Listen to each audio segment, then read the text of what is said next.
back, everyone. No. Welcome back, everyone. Welcome back to another season, another edition here of the OSC. The OSC Elite Rising Star number 20. Your seasonal dose of up-and-coming StarCraft. I'm, of course, VIP. Sorry, I'm just going to get my camera going. And of course, VIP with how I'm joined by these amazing players and by the people in the chat as well. Welcome one and all to the new season of OSC Elite. For those that are maybe a little bit unaware as to this event, it's been running for many years at this point, of course. And we just wrapped up the previous season a couple of weeks ago even. Now we're back with season 20. Now this event is for up-and-coming and rising talent, hence the name. Basically players that have achieved too high accolades in tournaments, players like, say, Serral or Clem or Hero or Bjorn or Shin. These top players are ineligible for this tournament. It's based off of tournament placings and tournament rankings, of course, in offline events and regional events, and even in other big premier OSC tournaments as well.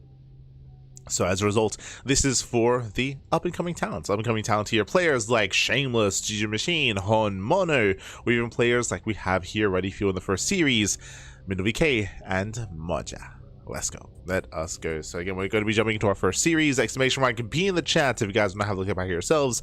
Actually, let's have a look and let's take in the player base and the participants that we do have for this season. Do you feel like it is worth going through? For sure. For sure. One moment as we do very quickly set up and show off said players. One moment.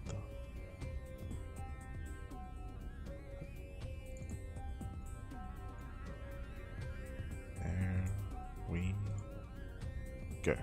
Okay, so from the top here, let's move this over a little bit. Yeah, we go. From the top, we have our participants here for this season of OSC Elite. As you can see here, for Protoss, we have 10 Protoss, we have 6 Terran, and 5 Zerg. For Protoss, we have Argfire, we have Art, we have the other Arts, we have Jimmy, Ledlix, VK, Sebestes, Shameless, UED Soldier, and Vaeda. For Terran, we have BabyMarine, Defiance, Hon Mono, Inexorable, Milky Cow, and Moja. And for Zerg, we have Fiant, GgMachine, Hatsu, Minizerg UA, and Shino. Let's go. Let's go. So again, we do have our lineup of players. It is going to be 21 players in total, and it is going to be a massive double elimination bracket. Oh boy, as you can see here, we have that double elimination bracket. So we're going to be jumping into our first day of coverage. We have 7 matches, 7 best of 3s available to you as we slowly work through the brackets. Again, because the bracket is so big, because there are so many players, and because it is double elimination, this usually takes around 3 months. Like, think around 3 months to conclude the tournament, as we do, of course, cast every single match on a weekly basis. A lot of games, a lot of matches, a lot of StarCraft is going to be upon us. Let's go. Let's jump into our first game. Let's jump into our first series. Again, that's a TVP between VK and Moja. Let's go. Let us go. Likewise, of course, we were live last night with the Sparkling Tuna Cup, which, again, I highly recommend watching. It was an amazing tournament featuring the best players in the world, so I do recommend said Tuna Cup action. Otherwise, we're jumping into our first series and spawning in the bottom right-hand corner of At Attorney's Edge. We have the red Protoss player representing System Gaming. It is VK. And spawning in the top left-hand corner, we have his opponents. We have the blue Terran, the blue Terran player himself. It is from Germany, Moja.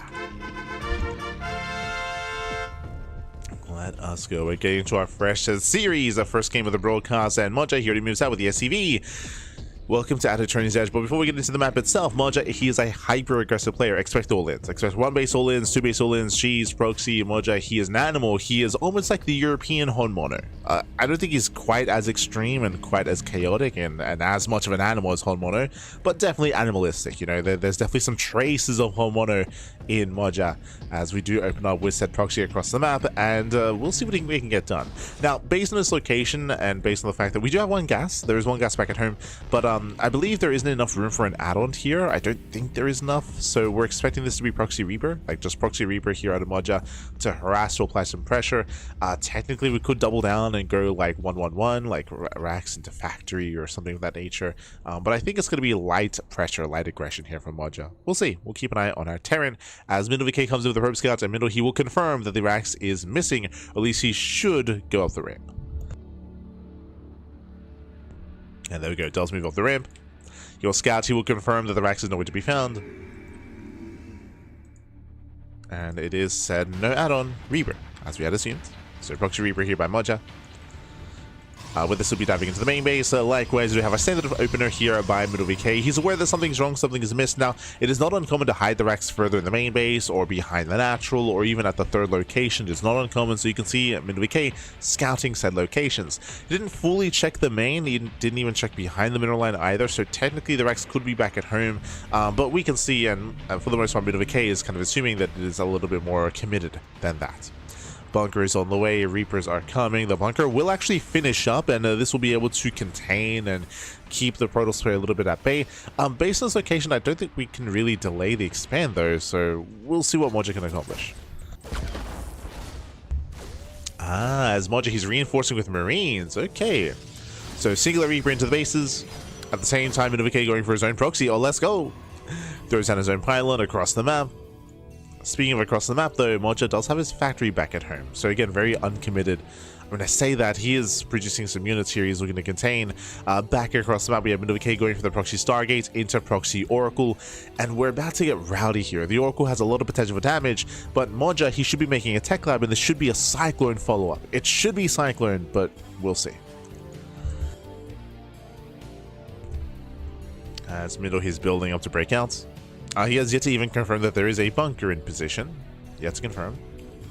Meanwhile, as we mentioned, there's that Tech Lab. Yeah, Tech Lab is coming. Cyclone is on the horizon. Stalker does walk past.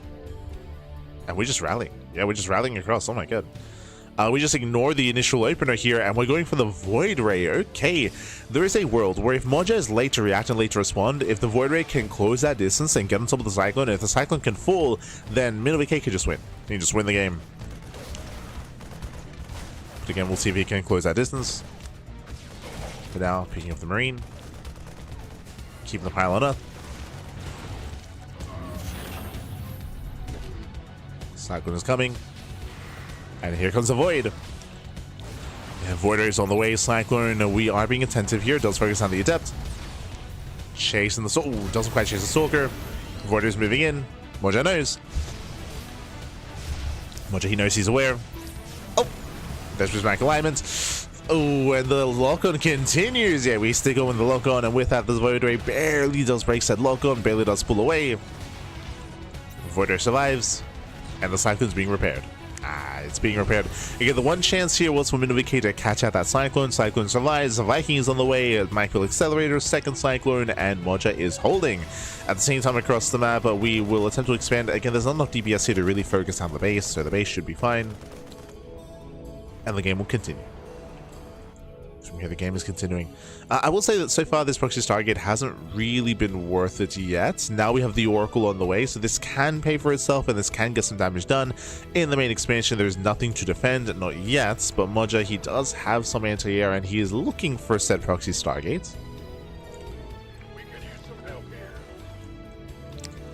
Bunker is cleaned up, and the Stargate is found. Oof. Yeah, it does find that Stargate. With this, we can camp the production. Yep, Oracle is cancelled. And this proxy was not worth it. It was not worth it in the end, so it's going to be shut down. A nice setup here from Moja. Moja going to be expanding, getting his own natural location. Likewise, MiddleVK, he is slightly ahead when it comes to the base count and when it comes to the base timing. But overall, Moja, he's in a strong position here, building up more Cyclones, more Vikings, plenty of units here to work with. Once Macro Accelerators does kick in, we can start to be more active. As we're getting up to 4 Cyclones. That's a lot of Cyclones.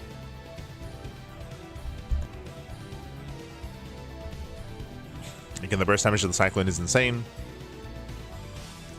Let's move in. Is it locked on? Yeah, locks into the first Void Ray. First Void Ray should go down. Oh my god, it does fall. And we'll snipe 1 Cyclone, but for 2 Void Rays. Aye. Yeah, some rough losses. Another Cyclone is not going to be focused down. Lock-ons are brutal. Every Stalker's falling down to 1 Stalker left. Automass, papi, automass. On 3 HP. Yeah, the 3 HP Stalker. With that, 6 probes. We'll break the natural. Batteries out of energy. And there is no overcharge. And Moja is doing it. He is doing it. He's still rallying across the map, by the way, with whatever he has. Ooh, brutal lock-on. Once again, the Cyclone pops off, preserving those weakened units. And Mindle cannot quite engage. He has built up the 4 Stalkers. Oh my god, another Stalker falls. Still, oh my god, the control here. Finally, one of the Cyclones does go down. 2 Cyclones go down. With the Vikings, they land. They keep on trading well. Minivk might clean this up, but again, the losses have been substantial. They've been brutal. As at this point, Mojo has to calm down. We need to stop the rally. We need to stop the rally.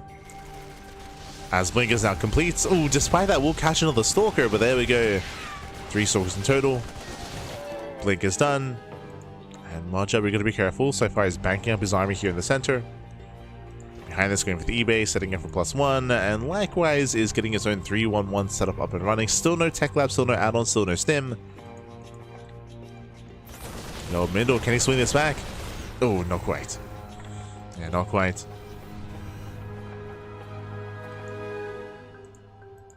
Mindle, he blinks away.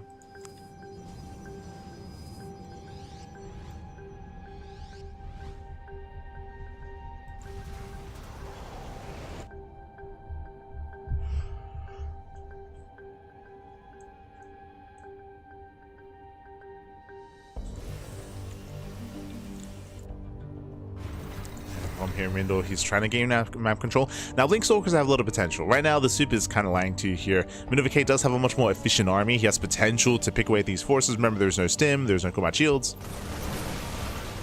And he does pick up 1 Viking without losing anything. So gets a Viking, gets a Marine, breaks a lock-on. Again, hyper efficient play here from Minivk. He wants that Cyclone. And he will lose a Stalker. Does get the Cyclone though, so this is still worth it for Mindle.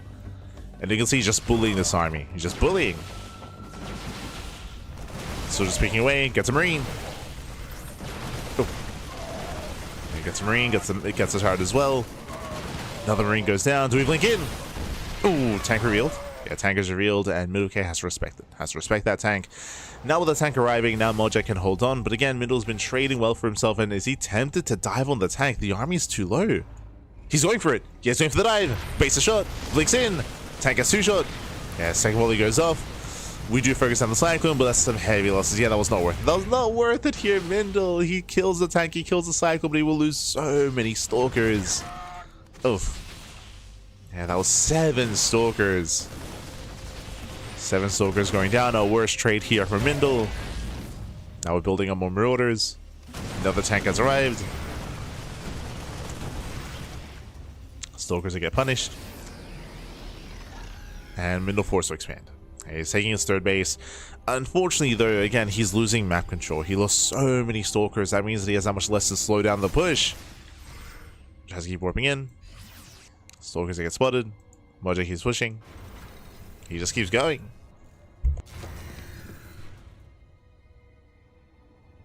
Chasing back the army, and there it is, the boys. The boys are being pulled. How do we begin this game? We spoke about how Mojo, he's hyper aggressive. 1 base all in, 2 base all in. That's kind of play he is. And here we go. He pulls the boys. 2 base all in. It's all or nothing. Either Mojo kills Minivk or he dies trying. But Mojo, he has so much army to work with. Because of Mindle's losses, trying to slow this down, it's going to be difficult. There's not that many Stalkers to work with. Now, what's the target? He wants some Marauders. Ideally, Mindle, he wants a tank, and he wants some Marauders. Gets 1. 1 Marauder goes down. Going for the tank. He does try to. The tank does take 1 volley to the face. Tank is getting low. Second tank is coming.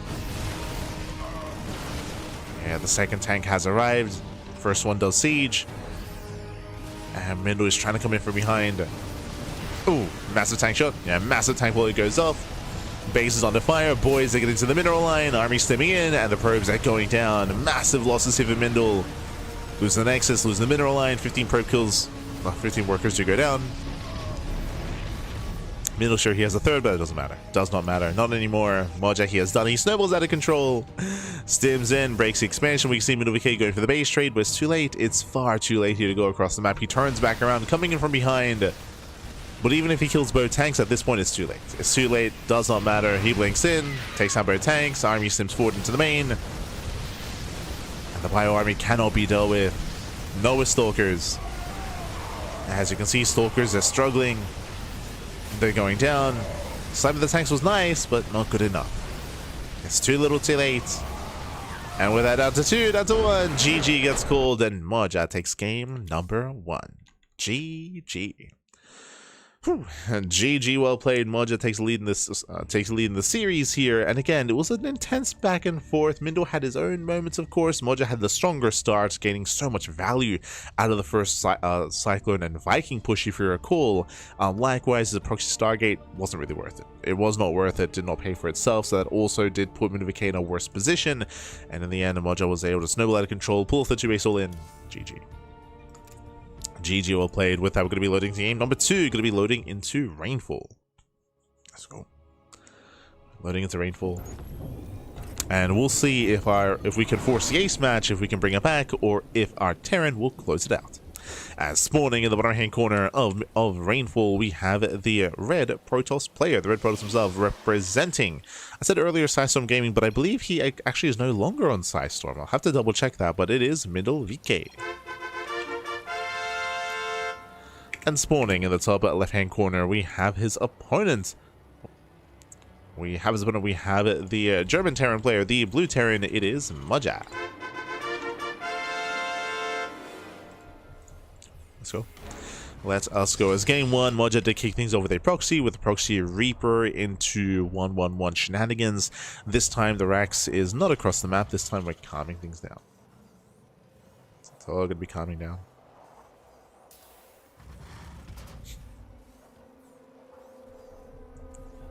But yeah, according to the Wikipedia, he left Psystorm at the start of the year. I do want to quickly check their roster.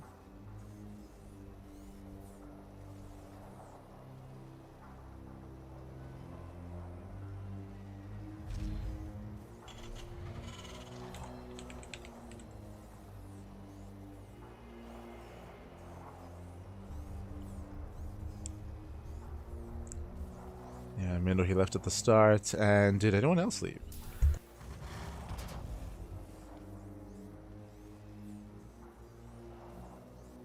Sorry, just double checking. No, okay. So still have max packs.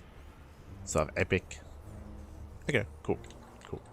So we're settling into our game, and from here, we're going to be opening up, and this time no proxy, no shenanigans here whatsoever. So I'll just fix that up for Mindle. Beautiful. And now we can settle into a much more standard early game. This should be a lot more comfortable for Mindle VK to just build up into the early game and to set up as well coming into the mid game ideally. Meanwhile, Moja, as I mentioned before, he's an animal, right? He's an animal, he's hyper aggressive, he goes for a single gas opener, but he's still actually going for the factory follow-up. Interesting. So very tech heavy here considering the opener. The probe will confirm, the probe scout does get in, does get eyes on the initial factory. We still expect aggression out of Moja, especially because, welcome to Rainfall. Rainfall is one of the smaller maps in the map pool. Shorter rush distance by ground. Aggression here is favored, and we'll see how aggressive we do plan on being. Let's go. Also, hold on, I did want to measure. I keep saying that I would. 37. 38. Okay, so I was curious, Rorschach and Rainfall, which map had the shorter rush distance. Rorschach is smaller than Rainfall. Okay.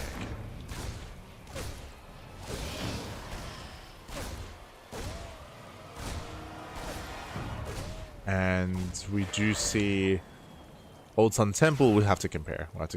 Rush distance. Okay. Because I keep saying that I'll double check. I never do it.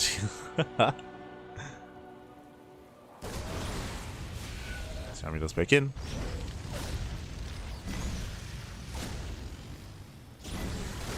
Does back in, does pull away.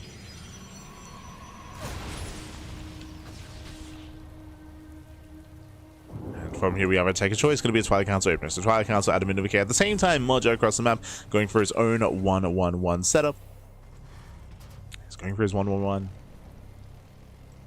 With this, we can go into Mind Drop play, we can go into a Tech Lab, and go into a Cloak Banshee, for example, build up more Vikings again, just rally across the map. Eyes are on Moja. As for now, he's poking in, and we'll see if we can get into the mineral line. Shouldn't be able to. Here we have the safety battery. We have some decent SimCity as well. Likelihood of Moja getting in is very low. Is low.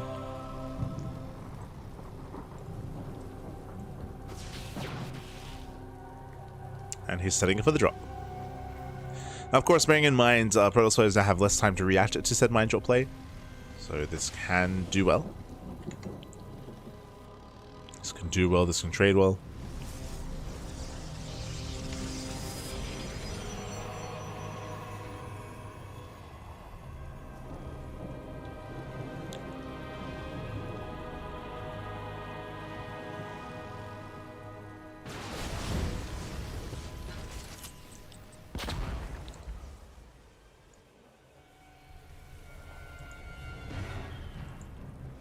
Here we go, the mine drop is coming in. Ideally, Monja does want to distract, does want to keep Minovike busy here on the left-hand side.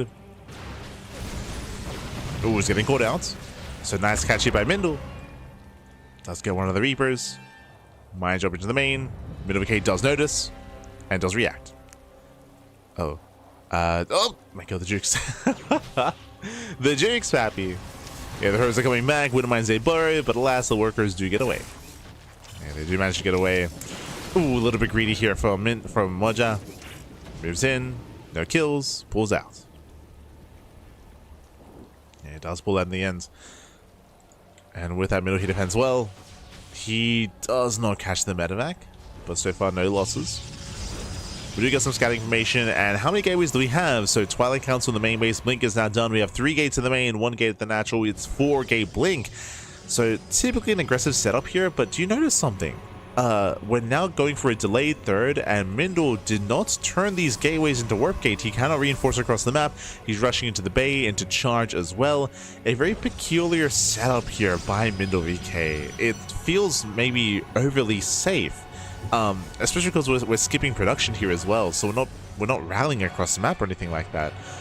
I guess what I'm getting at is the gateway count seems abnormally high, considering we don't plan on being aggressive. This could have been a faster third. Could have been a faster third base instead. So it feels like an overly safe build here for Mindle. I don't blame him too much just because he's playing against Moja, and Moja, there's a high chance. I mean, even with this setup here, we're going into a 5-rack setup, a 5-1-1. We're bordering on potentially a 2-base all-in here, but even against a 2-base all-in, you can afford to be a little bit greedier, get a faster third base, build it up. Meanwhile, nice blink! Stim! Oh my god, Stim is denied. Massive pickup! With Stim being denied, if Moja did plan on pushing out, and he typically does, that's going to be delayed. It's going to be delayed. He has to wait for Stim to finish. So Minovike has more time to recover. This will allow him to actually saturate the third a little bit more at least, and start up Colossus production. Now, typically against this bio-heavy style that we're seeing in the mid-game, Colossus, they excel. They excel here against heavy bio play, against heavy stim timings. So Minovike is just building up a more robust army. Much, much more robust. Mudge on the flip side, we're continuing. We're making a second tank this late. Interesting. Usually by now we're done with tank production. A couple workers do go down.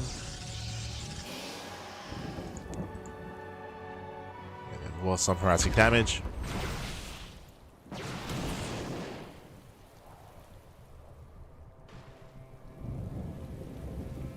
And does Moja get a third? That's the big question. Does he get a third base? Does he expand? Or do we just send it? Speaking of, we're just moving out. Now, fun fact, because Stim was denied, typically I would expect this push to be delayed, but Moja's still going for it. He's still going for it and shows the boys.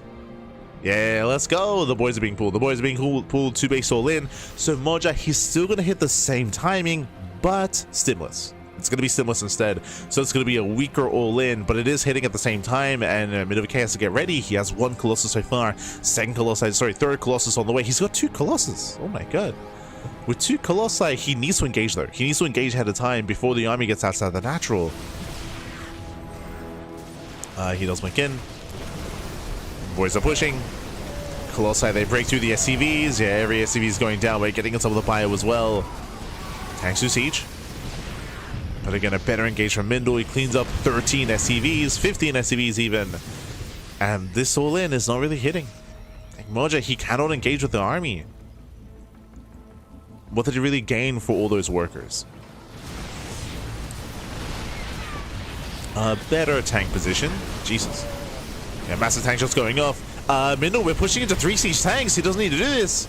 Yeah, he doesn't need to do this. Heavy losses. Mindle's gonna lose everything. It was going so well.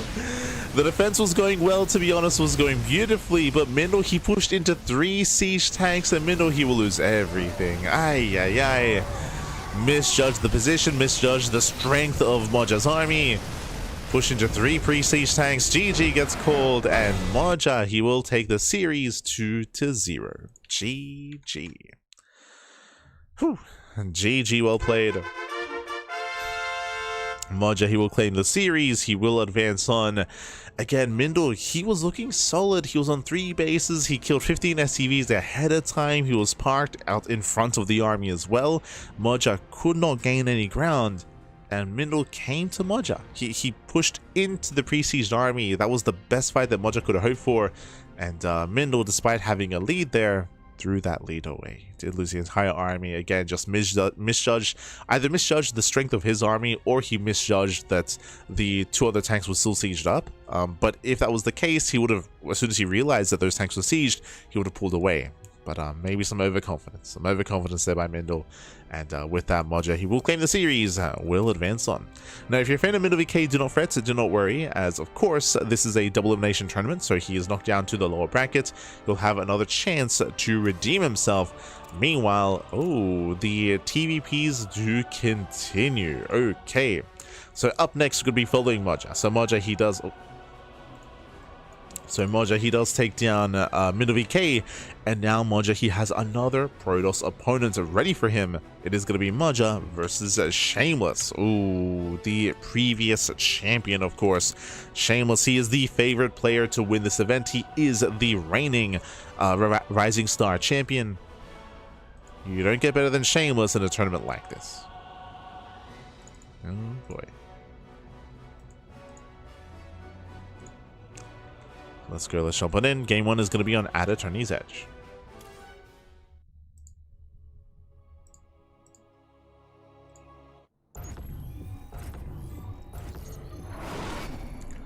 And spawning in the bottom hand corner of At Attorney's Edge, we have the German Terran player, we have the Red Terran representing himself. It is Moja.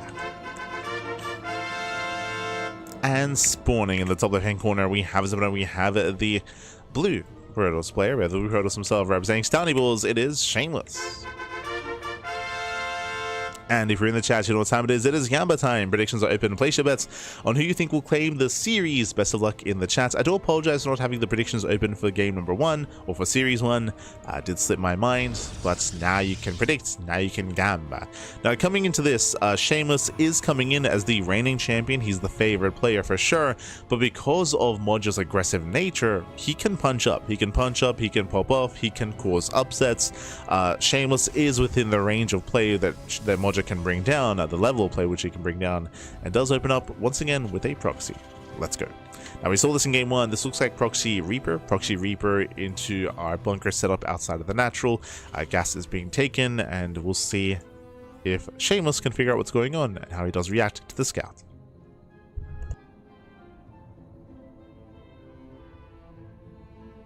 As again, thankfully Shameless is going to be pro scouting. He will probe scout across the map. Again, Moja does have a reputation, so again, Shameless, I'm sure, is very familiar with Moja and how he plays and his style.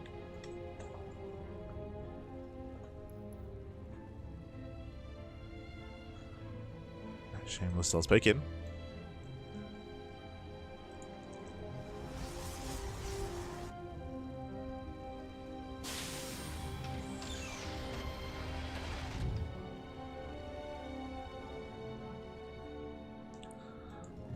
Pokes in. Likewise, Moja setting up the bunker. This time I believe the bunker is actually blocking the nexus here, so there's going to be a delayed expand. Oh, my apologies, sorry, I just assumed it was bunker. It is an eBay block. It does go for the eBay block. At the same time, the Reaper is upon us, so the Reaper is on the way. Proxy's getting up. Shameless, he of course does confirm that there is a Rax missing, and it'll be up to Shameless to react and respond. He did already open up early Zealots, so he is ready. Reaper does poke in. Again, not too committed. And we'll see if Moja can get some probe kills. Oh. Good Dips into the main. Robo opener out of Shameless. Okay. Going one base Robo. Jesus. That's a big reaction here. The Reaper does get in. Gets one probe kill so far. Nice damage. Yeah, gets one worker. Shameless, he hasn't even seen the eBay block, by the way. Basically, Shameless is trying to hard counter a one base all in. But there's no one base play coming his way. I mean, not obviously here. Behind this, we can get our factory, we can get a CEC up and running, we can expand. Moja does scout the early Robo and early gateway, so he sees just how committed Shameless is on one base. And Moja should take a defensive stance instead. Should be seeing a defensive stance. Tech lab for Cyclone production. We have a 1-1-1 setup here by Moja. It's a cancel. And we should be seeing a CC on the high ground. Should be. Well, Shameless moving out with that Prism. Prism is on the way. He's got 2 gates as well. Warp gate is in production.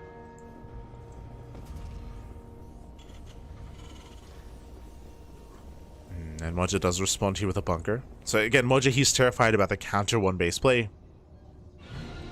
So he's getting his bunker. Safety Viking. This is going to be ideal. There's a world where the Viking and the Cyclone, they can shut down the Prism. They can shut it down. Shameless now expands. I'm still waiting for the CC from Moja, by the way. Yeah, this is getting a little bit rowdy here. Moja, he still is not expanded. He is now banking up. Okay, there we go. There we go. Delayed CC.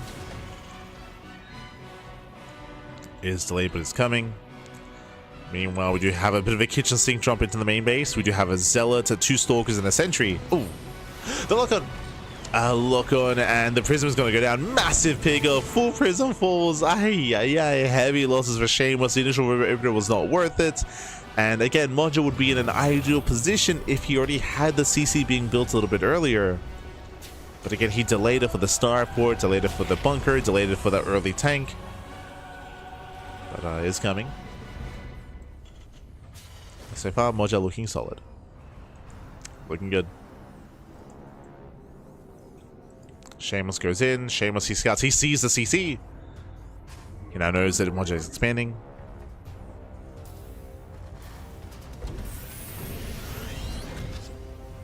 So where they expand?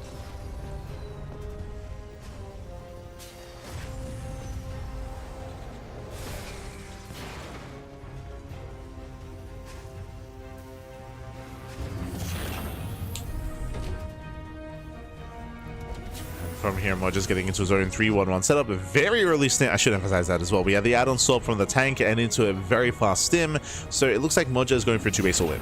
There's going to be a 2-base all-in, a very strong stim timing, and Moja, he will send everything across the map once he builds up his army. Yes, Moja is expanding, but I mean, just to make some boys, just to pull them. Every game so far here from Moja tonight, he has been pulling the boys. Every game. That trend should continue here. It should. Meanwhile, additional Immortals. Shameless still building up.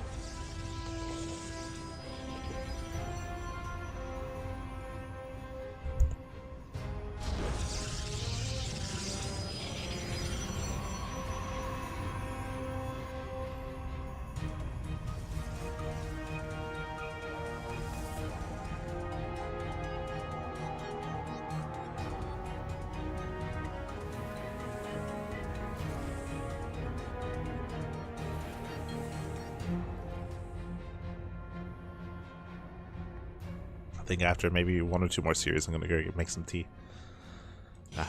It's cold, baby. It's cold. Otherwise, we are gonna be settling in. We're gonna be built up to 3 Immortals. I mean, Jesus, that's a heavy Immortal count early on for Shameless. I mean, what else can he do with the Robo opener? Now it's a Colossus. Meanwhile, Moja, again, he's massing up his army. We mentioned earlier that this looks like a 2-base all-in, and again, we're just waiting for the upgrades. Stim is done into Combat Shields, into Concussive Shell as well. Widow Mines are amassing. We have some medevac support. And soon, Moja, he will build up and send it across the map. Still building up. Now, trying to all in and trying to be aggressive against a heavy robo player is very difficult, but as you can see here, there's a glaring issue currently with the army. That is, it's very high-tech. We have some sentries, we have 3 immortals, we have the Colossus, but there's no gateway buffer. Gateway units, they're crucial here when it comes to protecting the high-tech units. Stalkers, Zealots, we need that kind of buffer zone in between the Bio Army and the Protoss robo units, and that doesn't really exist here. Meanwhile, here comes Moja. Here comes Moja, sends it across the map. He does skirt around the edge. He's intentionally avoiding the Zolnaga tower. He's avoiding the tower. Meanwhile, does not pull the boys. Oh, I said avoiding the tower. He's actually doubling back around. He does double back around. Army gets spotted. He sees the Colossus. Moja pulls back home. Yeah, of course he did. He's missing the boys, Pappy. Going for the swap. And pulling back. Okay. He's pulling back home. Third TC. Never mind. Moja, upon seeing the Colossus, he does not believe and he throws down a third base instead. We're macroing up. Now, suddenly we're in a really weird position where Moja has the faster third base than Shameless. Moja, something that he just checked, he didn't just check the army, he checked the third location. Shameless, his third is very late. He's very 2-base heavy, so basically Shameless was setting up in such a way where he wanted Moja to try to all-in him. Moja realized that, he's like, oh, I don't want to give you what you want, so I'm gonna back off and expand, and now we're in a really weird game state where both players have a really low economy, both players have large armies, and who's favored here? Cyclone. The Cyclone goes down. Nice force fields. Yeah, Shameless. He's totally out of control. He's got his buffer now. He has all those Zealots. He has the support for the Colossus. He's moving in. Massive mine shots. Oh my god. Massive connections. Mine shots, they pop up, but the tanks are going down. And the Colossus, they reign supreme. One Colossus falls, but there's still one more left. Yeah, there's still one remaining. Warpins, they continue with the fast warpins, with the pylon. Shameless, he snowballs out of control.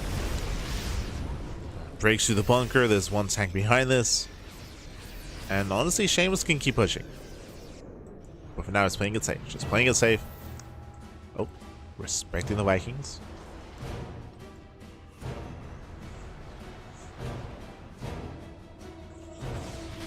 And upon winning these fights, Moja, he's kind of lost any semblance of army or any real way to move out and counterattack and try to bust across the map. Not like this. Not like this. Oh. Cannot quite stem in.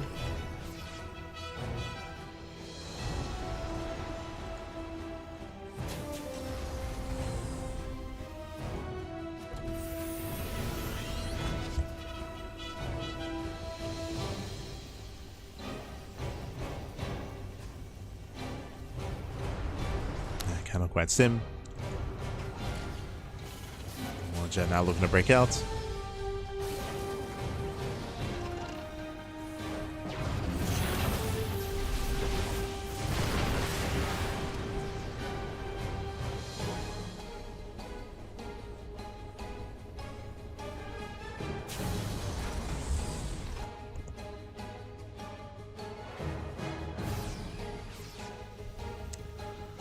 And Moja, he is able to build up. He's slowly building up, claiming his third base, now getting up to full saturation. But we're entering the mid-game here. Now the game is slowing down and both players have a chance to refine their armies. For now, the Colossus are exposed to Vikings, and we do have a hefty Viking count for Moja, but that's why we're switching into what looks to be Storm. Interesting. I feel like a more common transition is to go Colossus into Disruptor, but here we're going Colossus into Storm instead. I mean, Storm does have its place. Currently, there are no ghosts, at least. True. There are no ghosts. Storm can do well.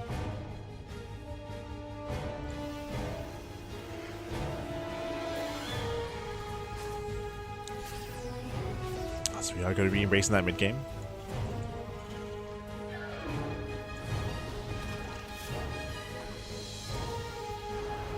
Calming down.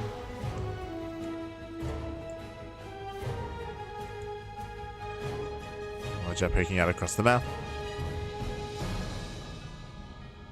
I don't think he actually checks the fourth. Yes, there we go.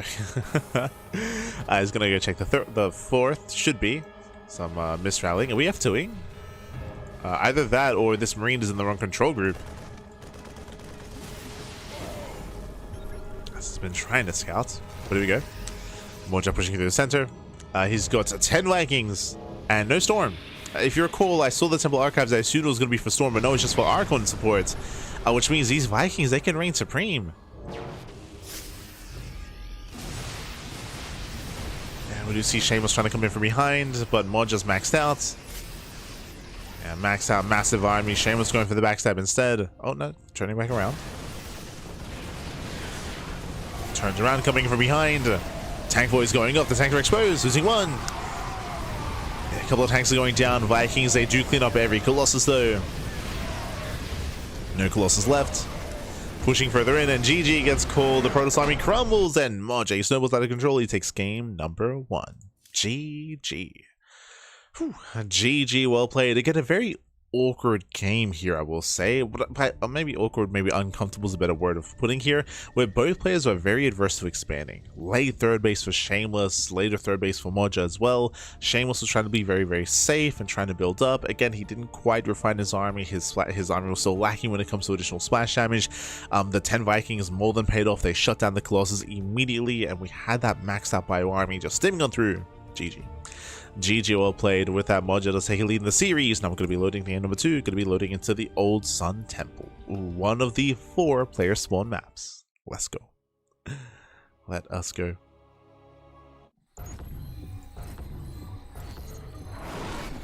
As spawning in the bottom left-hand corner of the Old Sun Temple, we have the German Terran player. We have the Red Terran representing himself. Leading the series 1-0, though, it is Moja.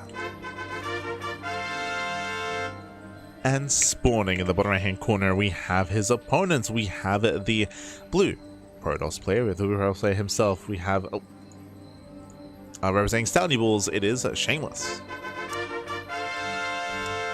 And welcome to the Old Sun Temple. Welcome to Close Spawns. This is a 4-player spawn map, and we do happen to spawn right next to each other.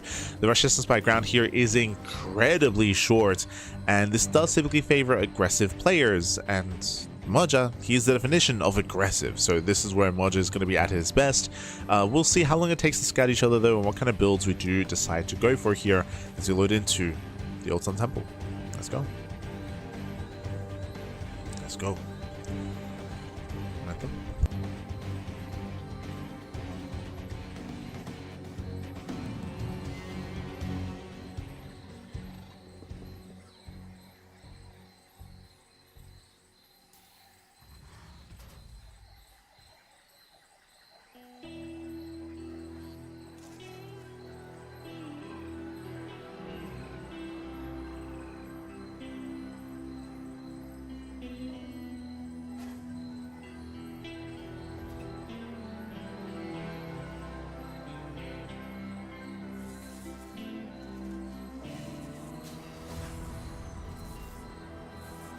Oh good, sorry, I was just getting a jacket. It's very cold here in Australia. As Shameless is coming with the Pro Scout, and Shameless will find Moja immediately. Meanwhile, Moja, he has yet to scout. No SCV scout whatsoever. So Moja's been quite greedy. He's going for a Rax expand, no SCV scout, and likewise is going Marine first, not Reaper. So limited vision, limited scouting out of Moja. Of course, the advantage here is that he's going to be a little bit greedier, but Shameless is able to scout his position, and now Shameless can choose to be the aggressor instead.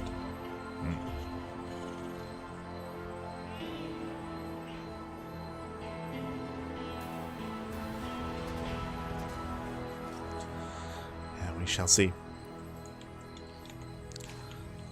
So the players are opening up.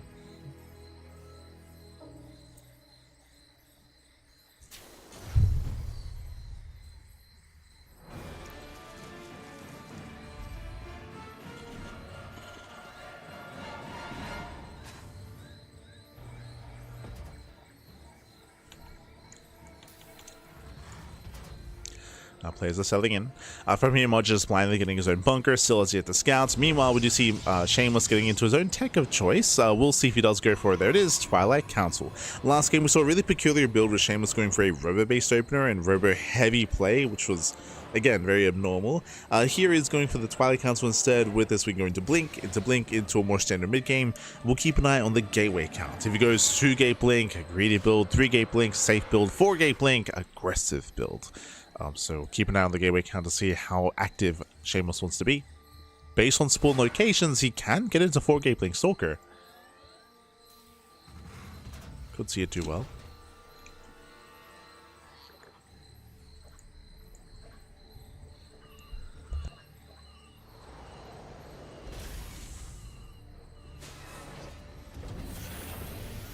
Let's see. Now he's poking in. Likewise, we do have our 1-1-1 setup here. Tech Lab on the factory, most likely into the Safety Cyclone. We can go for early tank or even just go for an add-on swaps. There's some potential for Mojo to mix up his build.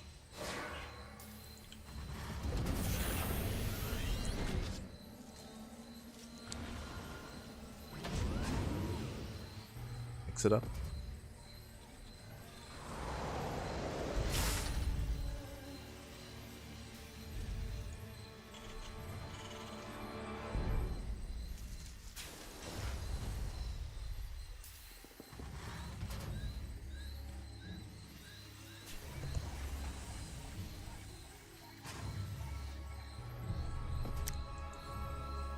From here we do have our second Rex, so we're just building with our 2-1-1 until eventually 3-1-1. Shameless claiming his own third base as well. We were curious as to how many gateways Shameless is going to throw down, and it is going to be 2. So 2 gate blink into the third. A greedy build here by Shameless, very fast third base. Now the biggest issue with what's happening is that Moja doesn't know he can punish. Moja, he still has seen nothing. He still has no idea what's going on.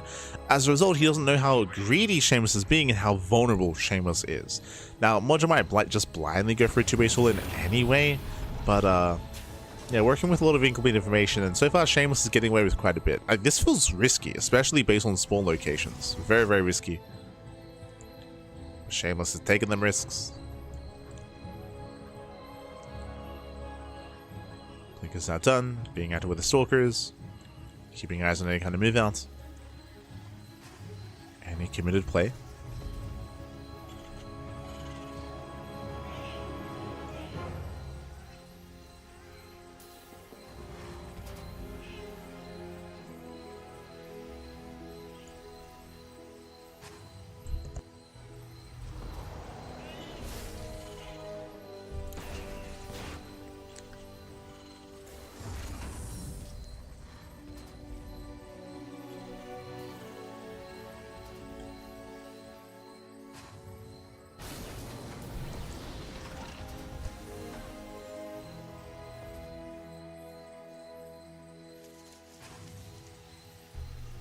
Otherwise, we are still just building up. Again, for now, we're just waiting for the upgrades. Like, Moji's stuck at home. He's stuck at home until all these upgrades really kick in. We can see that Shameless, he has gone away with a bunch of greed. He's now fully saturated on 3 bases, and now he can start to fixate on his army production. Up until this point, he's barely had an army. This has been it. Just our initial 5 Stalkers. Now we have the Bay on the way for Colossus. Shameless does need a little bit more time, as Moja does start to move out.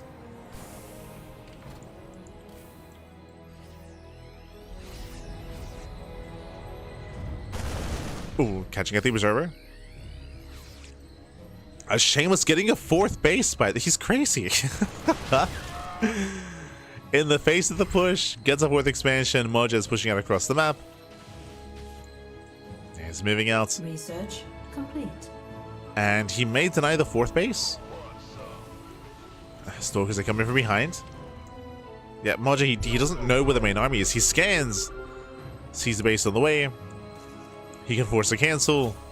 Whereas really, what he should be doing is pushing into the 3rd or into the natural to claim a better, just to get better pickoffs. Yeah, he's looking. He still doesn't know. No, he's looking. In his mind, this is the 3rd. As now he's aware. Now he can rotate over. But again, this is giving Shameless so much time. Shameless, now he has a Colossus. Zelsek has reinforcements, massive pickoffs. Racing all the way across the map. Now we get a 3rd CC. No shot. Yeah, Zelsek getting into the mineral line at the same time. We can see Mojo trying to catch out the main army. Zelsek bust in. Yeah, they bust in. The bunker should fall at the same time. Main armies, they clash. The tanks are unsieged. Oh my god. Do we siege up? It's Turning back Shameless. Meanwhile, GG has called 19 SCV kills. Zelarambai gets out of hand, and Shameless ties up the series. We're going to game 3. GG.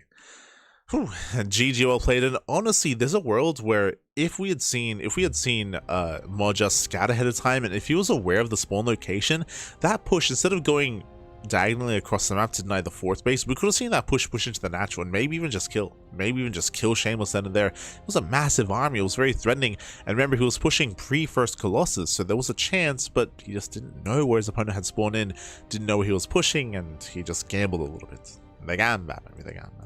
GG. GG well played, and with that, we're now getting into game number 3, loading into the ace match. I'm gonna be loading into Rainfall. Oh my god, Jesus, the Vitos, they're crazy.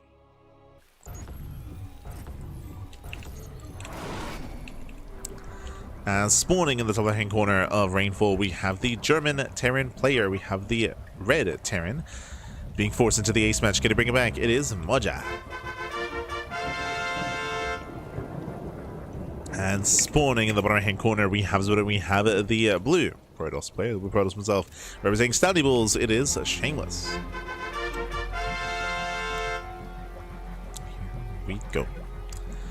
So we're getting into game number 3 here again. We're tied up 1-1, and we've now found ourselves in one of the smallest maps in the map pool, second shortest rush distance by ground. From here, Moja will see if he does commit into some aggression. I mean, this time he knows where his opponent is spawning, so this time he can be a little more intentional about his movement, about his play.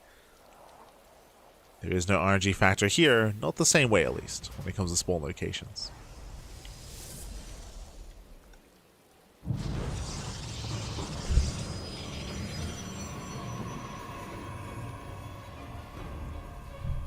So again, we found ourselves in the ace match.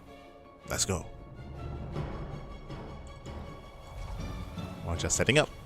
Just a single gas opener, so racks expand out of Moja, economic start. I say racks expand, but we have been seeing Moja go racks into factory off of one gas. We saw that like once or twice already here tonight, so I don't want to rule that out, but it should be a more economic start initially from the Terran. Likewise, Shameless is probe scouting. I don't blame him. He is probe scouting, is checking for gases, checking for proxies, making sure the Rax is back at home, and does confirm the Rax is indeed back at home.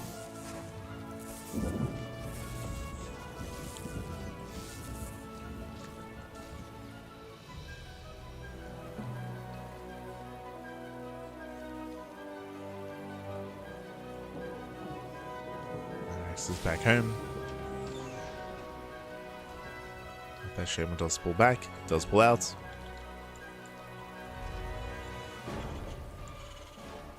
And so far, everything's looking standard. I did just actually mention that we have been seeing Moja go Rax factory off of one gas twice now so far. Now we're seeing it a third time in the broadcast. So a little bit safer play here. It looks like Moja may even just go for a 1-1-1, then go for the then go for the natural CC.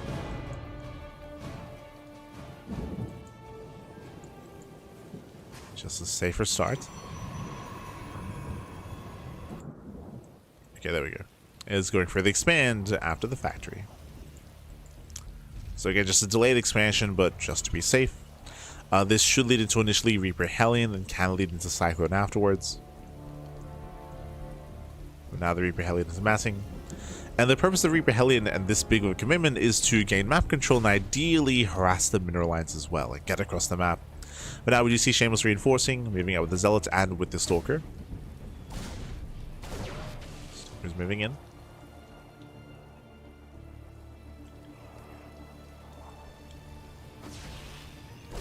It does bully back the SCV. Hellion has arrived. Oh, getting attention while he's off on the Stalker.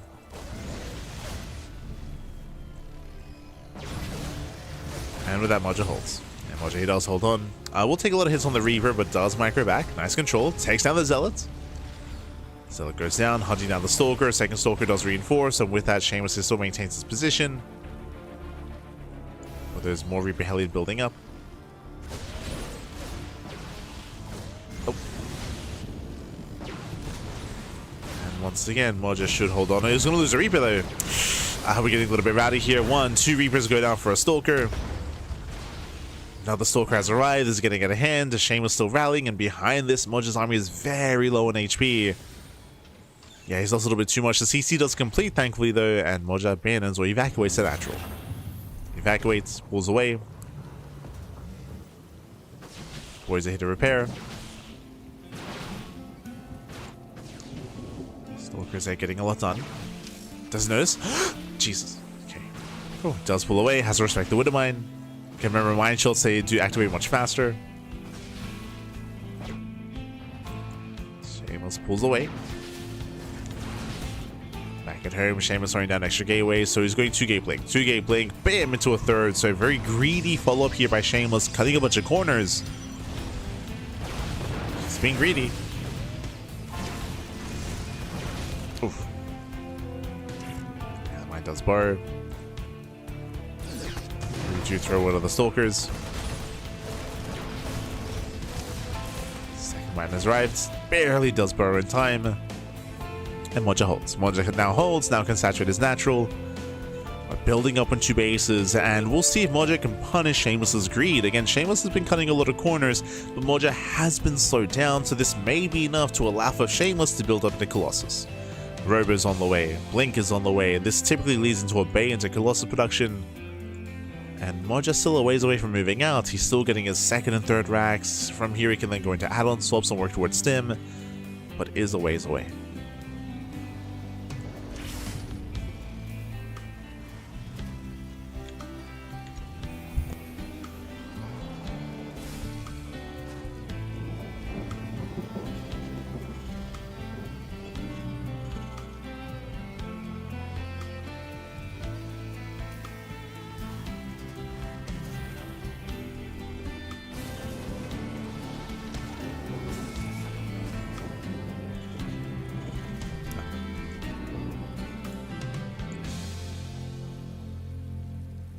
From here, Moja going for his own counterattack, harassing the mineral lines.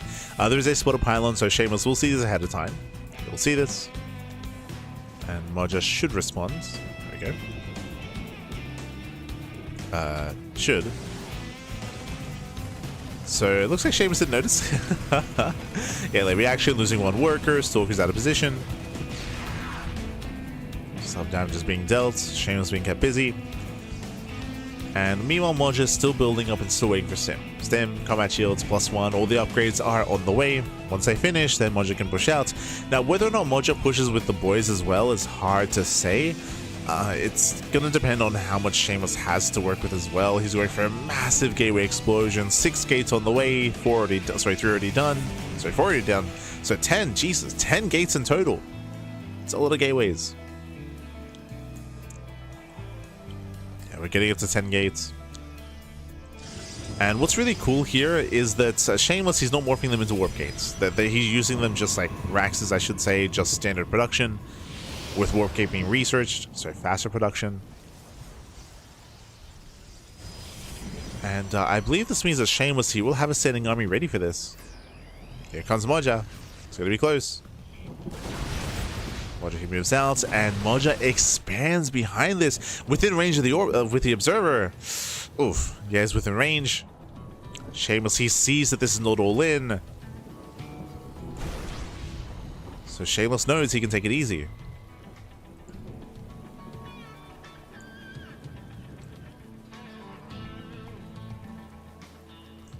Yeah, massing more zealots. Moja's trying to move in from behind, trying to push his way towards the natural. There's no Colossus, actually. Uh-oh. There's no Colossus. It's still on the way.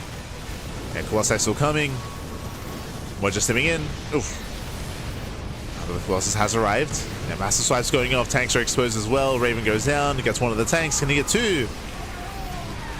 Oh, as he will not get the tank, actually. Oh my god. Yeah, the tank stands strong. Massive tank shots. The Colossus gets focused down. Wow, GG gets called, and Moja does overwhelm, does break through, and Moja will claim the series 2-1. GG. Whew. GG, well played. Again, I didn't think that Mojo would have enough in him there. He was getting a third TC, he did not pull the boys, he was not overly committed, but alas, he was able to get across the map before the first Colossus arrived. In my mind, I just assumed that the first Colossus would be out in time, but no, it just popped out as the fight was happening, and we saw Shameless push within range of those tanks. When we saw him close that gap and dive in the army, I thought he was going to at least hit the first tank immediately, but there was no target firing actually. There was no target firing from the Stalker specifically. He was just on A move, and the tank survived. Somehow, someway, the tank did survive that first attack, and with that, we saw some massive tank boys going off, just punching the army. GG. GG, well played. With that, Moja, he will claim the series. He will advance on into the next round. And Shameless, the reigning champion, the favorite player for this tournament, is knocked down to the lower brackets. GG. GG. Well, do we get a new champion this season? Too early to tell, but doesn't bode well for Shameless.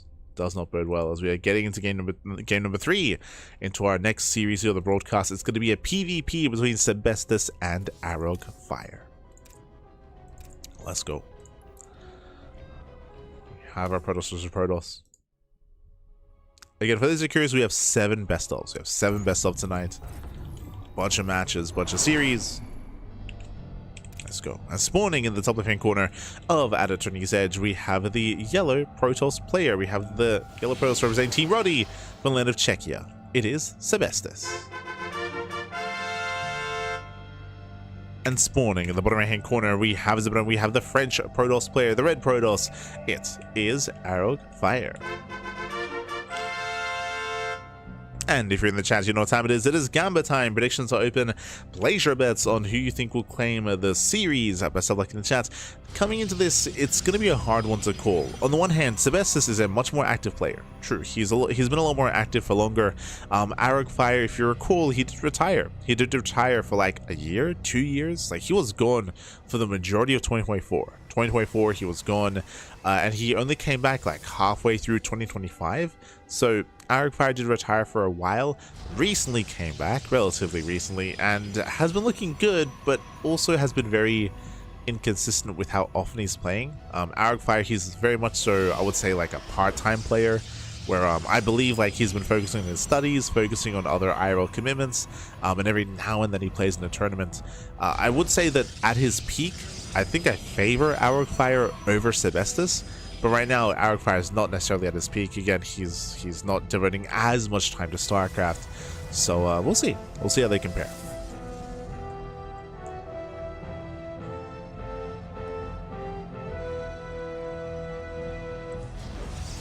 We shall see.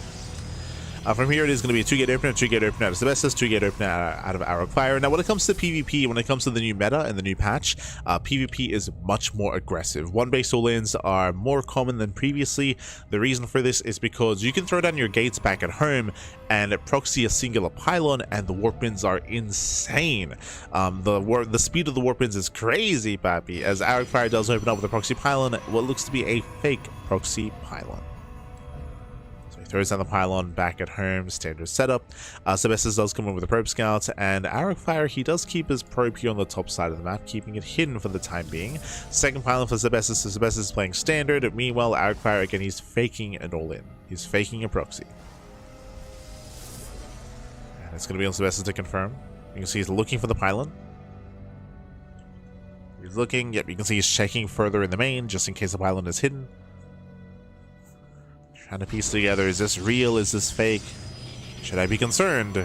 Should I take a chance? This is also where mind games come into play. I don't know if this is a common tactic from Arog Fire and he does a lot on the ladder.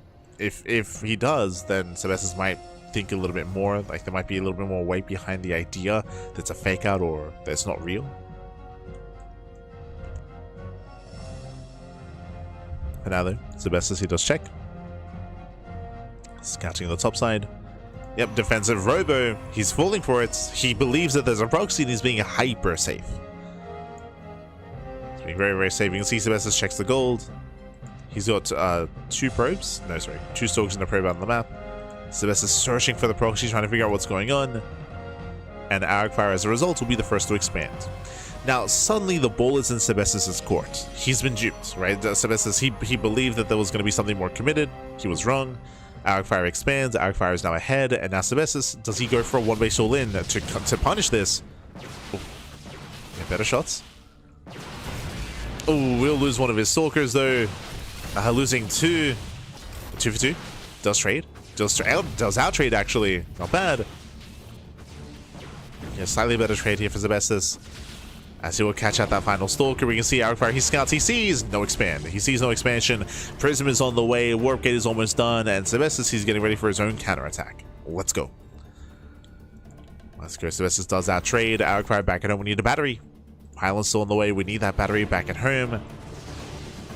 Getting his own defensive robo. And Sebestus, he's not all in. He could have gone for an all-in. We could have seen another gateway, but no, Sebestus is expanding. Is applying pressure, is being aggressive, and you can see how much Arcfire is reacting to this. Throwing down 3 shield batteries, 1 gets denied, 2 more on the way. I don't blame him, Arcfire, he's terrified. He is scared, he's trying to get ready. Now, this is an overreaction, that is true, but Sebestus needs more damage, because the reality is that Arcfire has 2 bases and Sebestus has 1. So damage still needs to be done. Adepts into the main.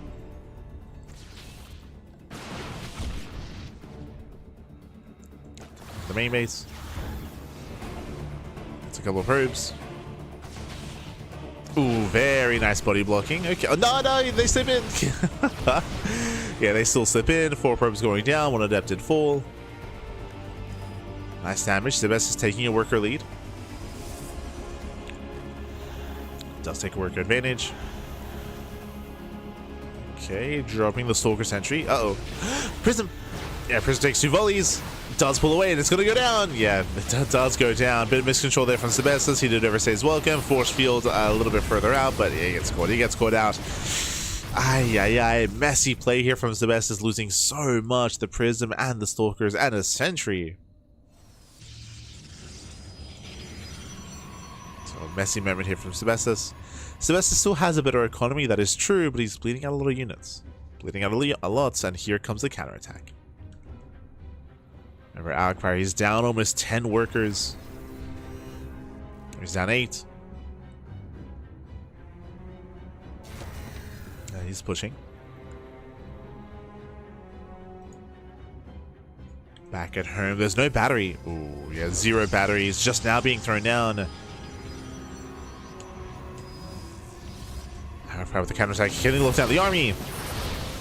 Does try to. For now, we got to respect those force fields. Catching out 2 sentries. Very nice. Ooh, losing one of his own.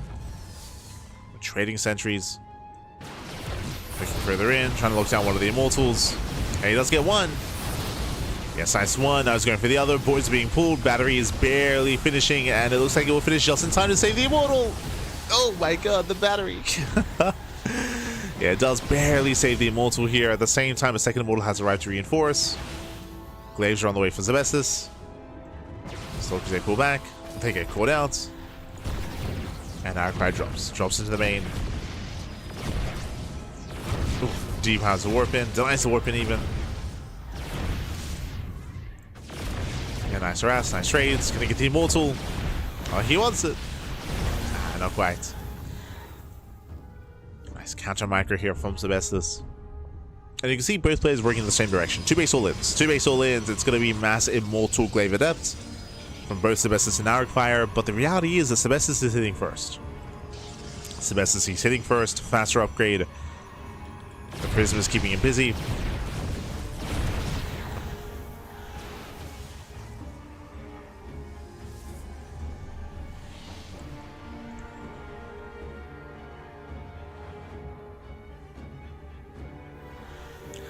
Trying to keep up with each other.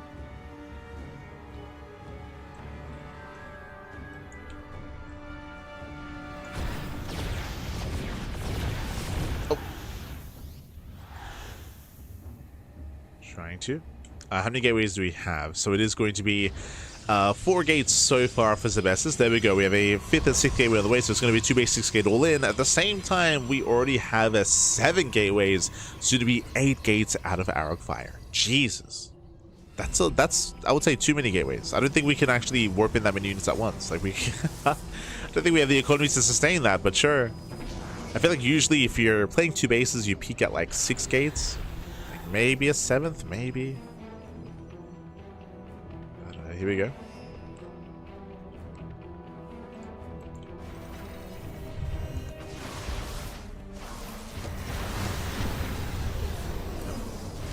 CranKy does move in. We have 4 immortals, we have more adepts. How many immortals? Okay, 4 versus 4. We have an even immortal count. I say that Sebestos, he goes for an immortal drop here, so 2 immortals being sent across the map. There's only 2 immortals to defend. Now Sebestos, he can always recall. But there are going to be plenty of warp gates here to react.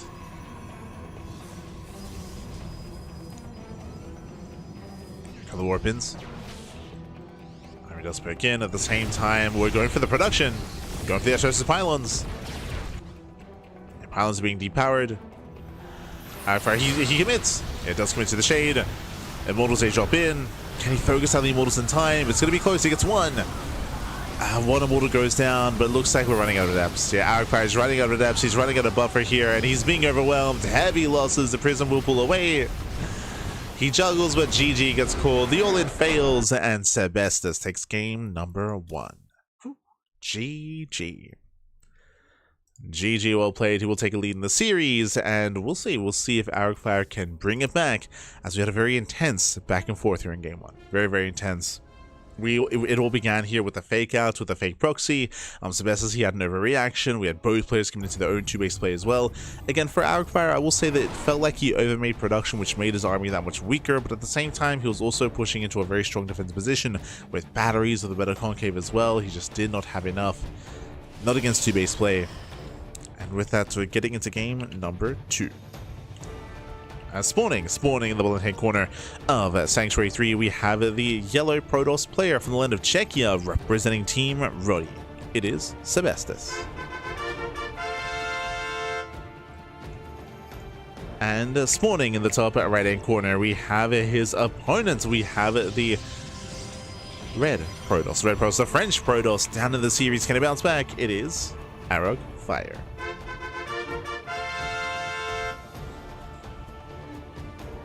Let's go. Let us go. How much spinach dip do I need in order to get my daily recommended amount of veggies? So what you do is you're dipping veggies into the dip, right? Right? Este no nimba. Here we go. We are going to be slipping into game number 2. Again, game 1, we had some shenanigans early on with some fake outs, with some real 1-base play, some fake 1-base play.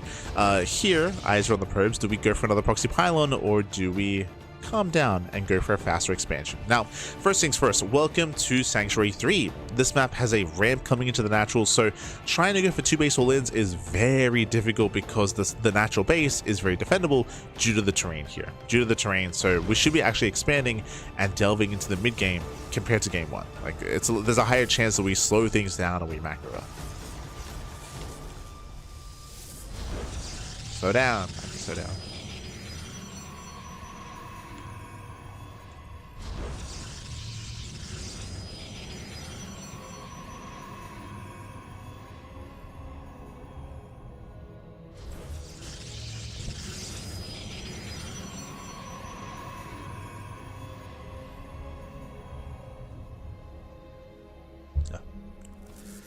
So now just 2 gate openers all around, 2 gate opener here by Sebestos, likewise 2 gate opener out of CranKy. And unlike last time, all the pylons are in their bases. We have second pylon in the back here for Sebestos, second pylon in the back for CranKy as well. So both players have their second pylons in their own bases, in their own expansions. Everything's looking normal. Now when it comes to our openers, we do have a Stalker Sentry opener out of CranKy, which is very safe. Meanwhile, do you see what Sebestos is doing? Sentry expand instead, so greedier play here from Sebestos. Basically, he delayed that second unit. If it wasn't for this pylon and this probe being annoying, then we could get an expansion, but yeah, he's forced to deal with this. Probe is hunted down, and the Nexus will be delayed, so he's forced to make the Stalker. And because he only has a sentry, this pylon block is more annoying. Straight up, more annoying. Fire the first way to expand. Shameless is not too far behind, but both players are expanding.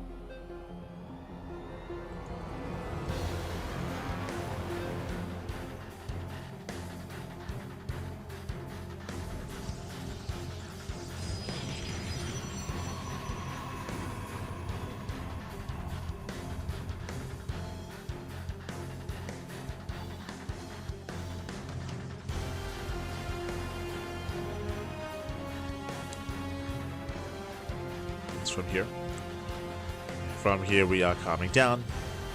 So game 1 was hyper intense and hyper aggressive, and we were just in each other's faces.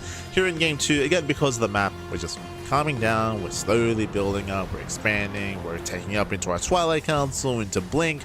Both players are, I should emphasize that as well, so Blink Stalkers out of both players. From here we can go into a heavier gateway count on 2 bases, or we can go for a lighter gateway count into a safety robo into a 3rd. So again, we'll see what kind of approach our players want to take.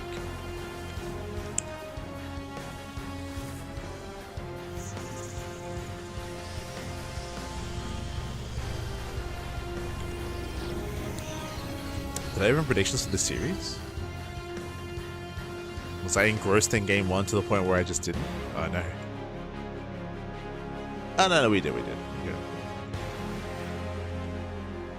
Oh, hello. Shameless is also a proxy pylon. Now this is not, I was gonna say this is not a proxy, this is to reinforce across the map, which is still true, but Shameless, he is going for a cheeky build here. Blink, yes, but followed by a Dark Shrine. Hallucination doesn't count. The hallucination does not get in. Arcfire, he sees nothing. He sees Blink. He sees standard play. Uh-oh.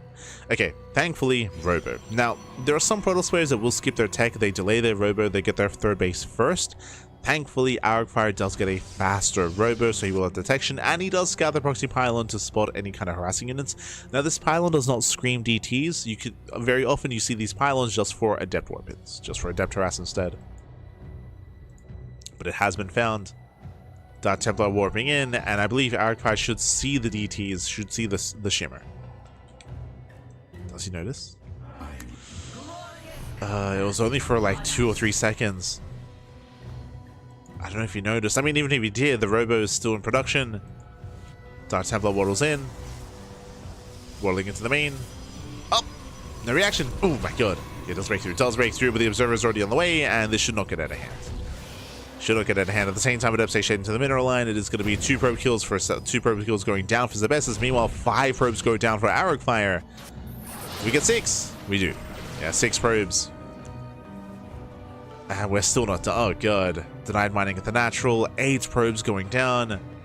DT does waddle away. There's a recall back home. Just in time. And the DT opener was worth it. Now we can see that Arcfire, because he sustained so much damage, he has to counterattack, he has to move out, find something across the map. We'll see if he can. Does leave a couple stalkers to defend. Does leave a couple of stalkers back home. Army moves in. He does try to move in here. We try to look down the stalkers, but at the same time, Shameless, he does have a formidable army here. He has Blink just like his opponent and does catch a sentry. Sentry goes down.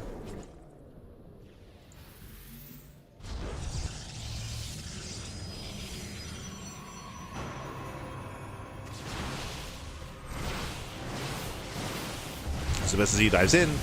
Catching out all the sentries. Ooh, even the stalkers as well. Heavy losses for Arcfire. He just keeps going. He keeps winking. Yeah, locks him in. He locks him in.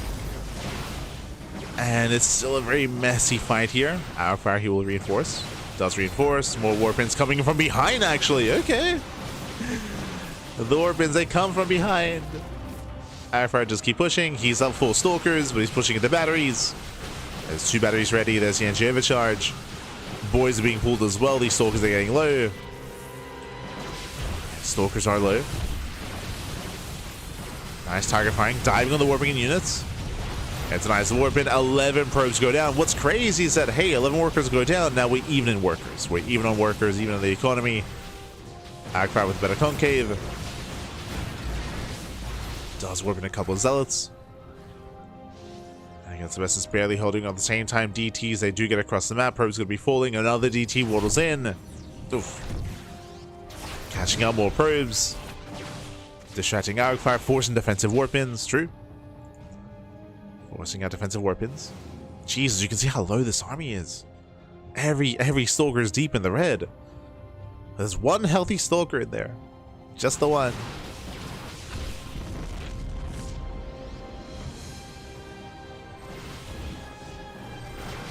Oh.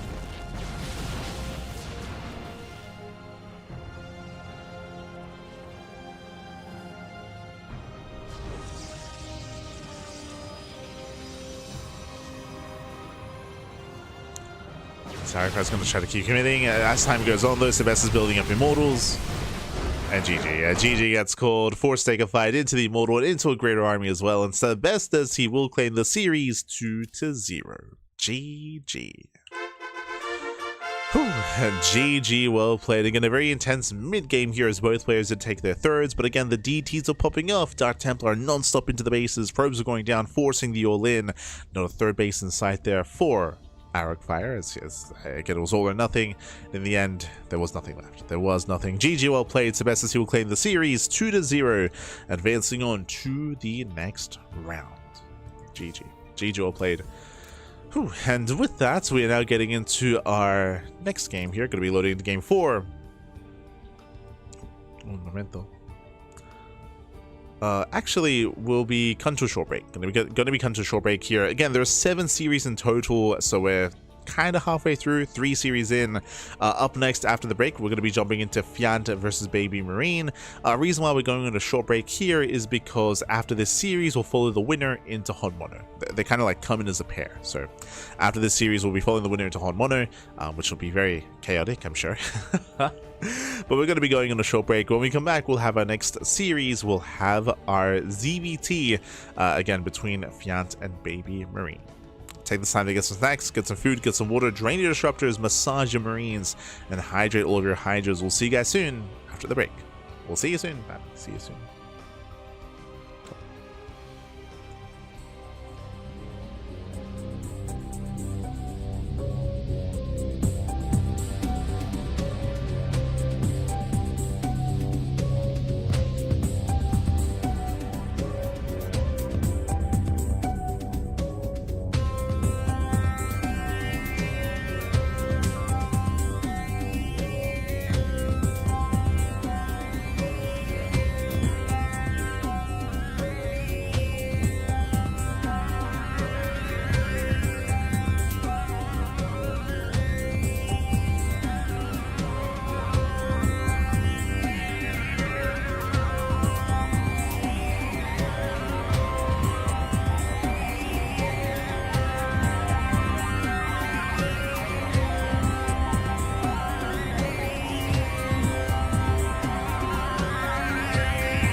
and welcome. Oh my god, interesting.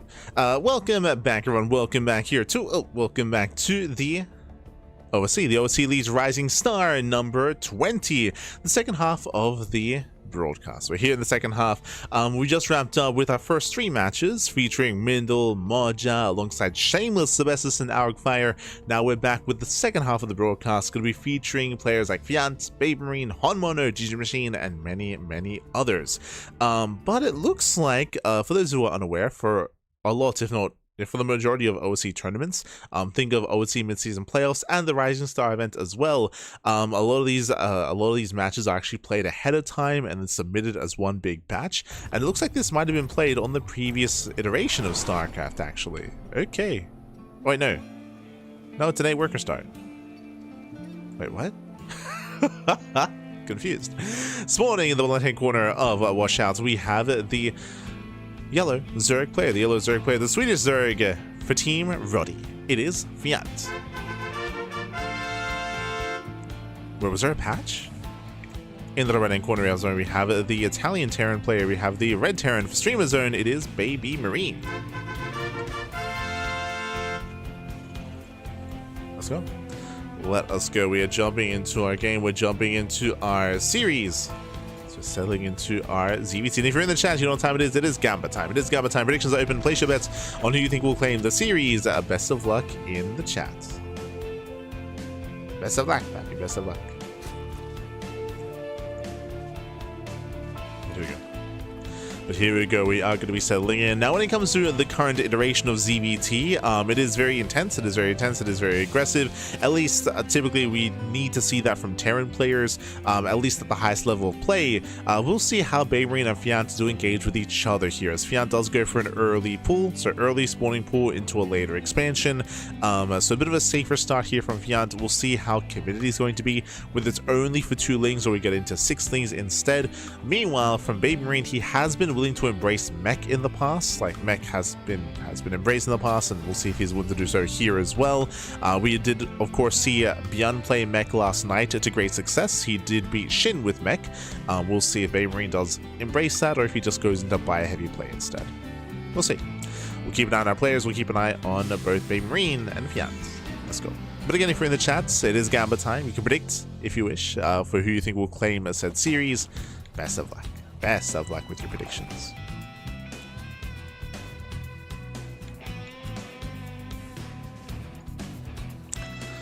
So now we are going to be moving out across the map. Well, in a Washout is one of the, it's a bit of a more medium-sized map in the map pool.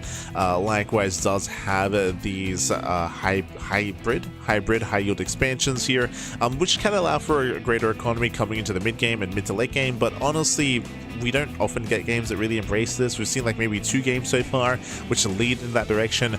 Honestly, we typically do get more aggressive builds overall and much more dynamic play in the mid-game, typically. See if that trend continues.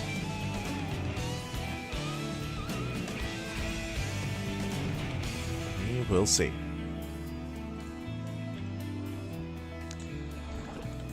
As the Reaper does break in, pokes in, pulls away.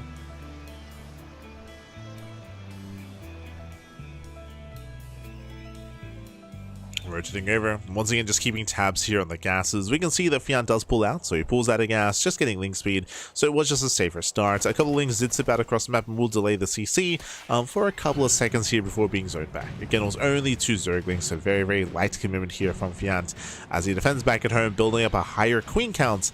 Again, he can afford these extra queens because we are not getting a 3rd base. So delayed 3rd expansion, higher queen count. Meanwhile, BabyMarine going for a 3rd TC before Starport to have a standard economic opener here from our Terran player. So economic start, going 3 CC, and we'll see if Fiant can keep up.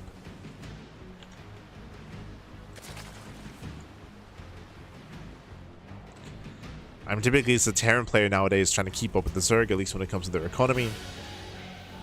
It's been a while since I've seen Fiant's ZVT, so I'm curious if he's one and willing to embrace, you know, fast ultras, whether he goes Link Bane Hydra, whether he goes into Roach mid-game instead, into Link Bane Roach Ravager. We'll see. We shall see, as we do see our standard 111 follow-up. No tech lab? Huh. Yeah, no tech lab, no add-on swap, no Banshee. So reacted Hellion. I mean, even if we weren't going for a tech lab into Banshee, we'd see a tech lab into Stim.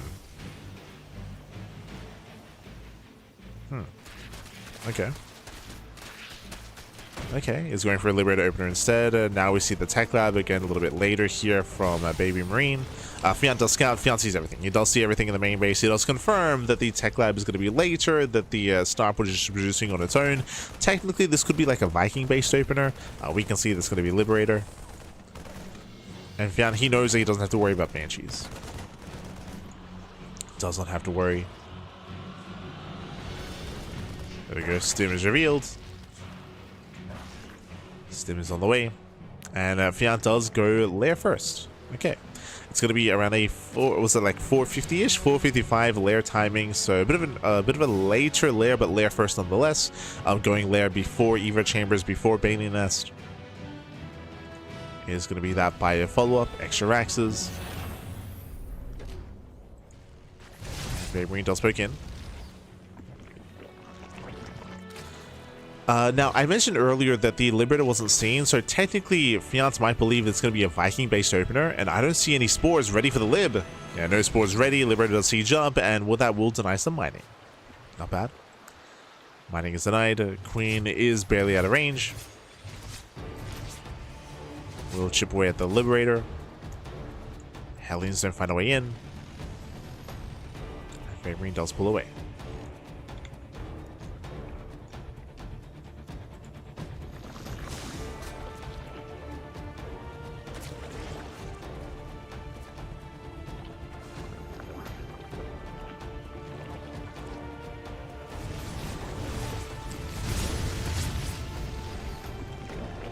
Again, Hellions are looking for a way in.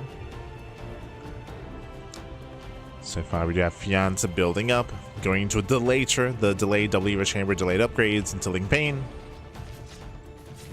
Liberator is going to be zoned away. Honestly, really nice defense here by Fiant. Despite not having a Spore, he defends well. Doesn't really lose much. He will be losing mining time at least, but no major losses. So far, Fiant's looking comfortable. Securing his economy. So is BabyMarine. And soon BabyMarine can start to be active. Now what I find interesting here, especially because of the changes, of course, BabyMarine, he is going into wood mine production, not tank. So he's building up his mines.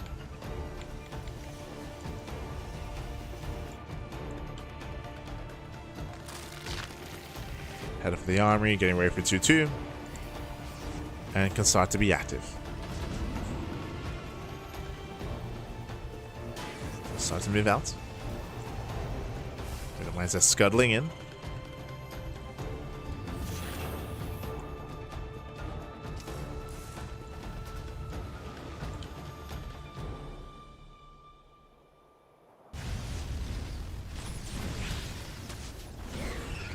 They're going to be joining the main army.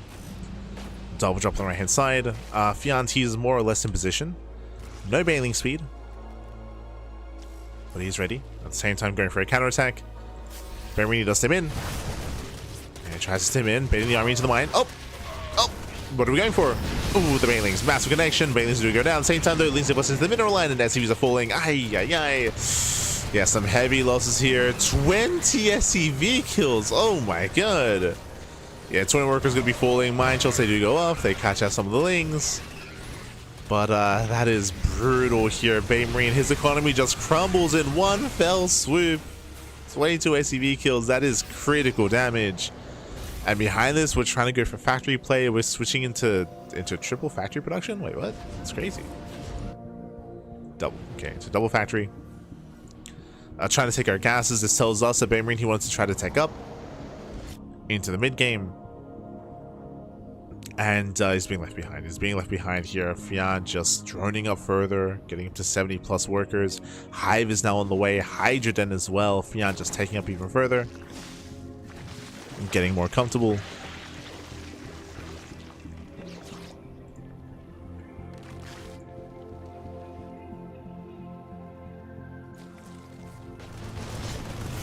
BabyMarine needs to drop in. He needs to find some damage. He gets 4 drones. So 4 drones go down. He does deny some of the hybrid mining here, some of the high yield mining. Spores in the main. BabyMarine dropping in. This is okay damage, but he needs more. Does need more. Oh. He does avoid that friendly fire. Oh. Nitro's going up. 8 drones going down. Very nice harass here. Fianti's being torn apart. Oh my god, 16! Yeah, 16 drone kills. Fianti cannot keep up. The drop play continues. More damage here at the third base, and Fiant completely out of position. 17 drones. Drop into the natural. Here, Fiant is able to keep up. Drop back into the main. And through sheer drop play, it's the BabyMarine. He's looking to pop off. And the drops, they continue.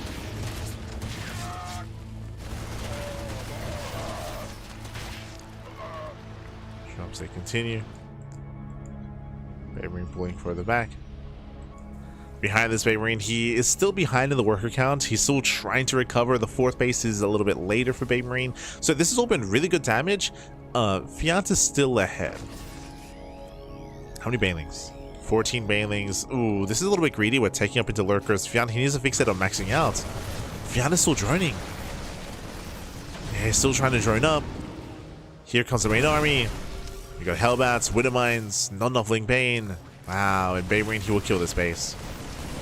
And he's pushing in. Fiant, I say that he's also reinforcing though. I would prefer like a surround or a flank. And there's just so much bio. Fiant trying to engage. Maestro, Jesus, massive connection. Maestro goes off. Yeah, Widowmines are connecting again. Fiant having a hard time keeping up. He's have to drop at least. Saves the base. True. Does save the expansion.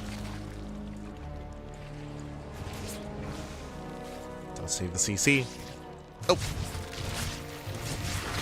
Nice abduction. Catching out the drop. Jesus. Ooh. As Widowmines are being cleaned up. BabyMarine behind this. He does pivot away. Fiant is maxed out. Again, this has been really good damage from BabyMarine, but remember his 4th base was incredibly delayed and the 3rd base economy was also delayed as well. So BabyMarine, his growth here is still very slow in comparison. Has a little potential with the army. Just mine shots. Oh my god. Mine shots are crazy, man.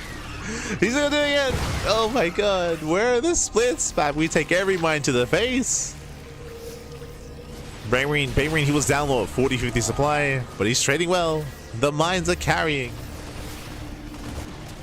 Nice Liberator. Liberator does harass. Ooh, Viper gets caught out. Messy play here by Fiant. Making mistakes. Throwing away Vipers. Not again. Okay. Ooh, Jesus. Yeah, another mine shot. Another mine connects.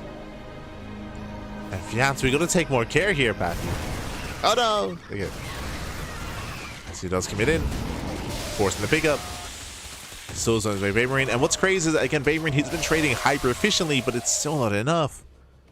Fiant is still on 89 workers. He's still remaxing with Linkbane Hydra.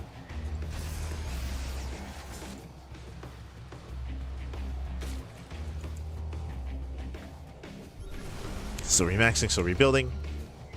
Drop pushing up the creep. Fiant's getting ready. Collapsing the army. Once again, oh, Mine Shields this time does drag them away. Drop tries to go back in. How many Vipers? 0. Oh, 0 Vipers, so it's going to be even more difficult to do with these medevacs. And to break across the map. BabyMarine, he's slowly recovering, getting his 4th base up and running. Hybrid base as well. Liberator popping off. Oh! Catching out 4, if not 5 Widowmines. Okay, decent catch.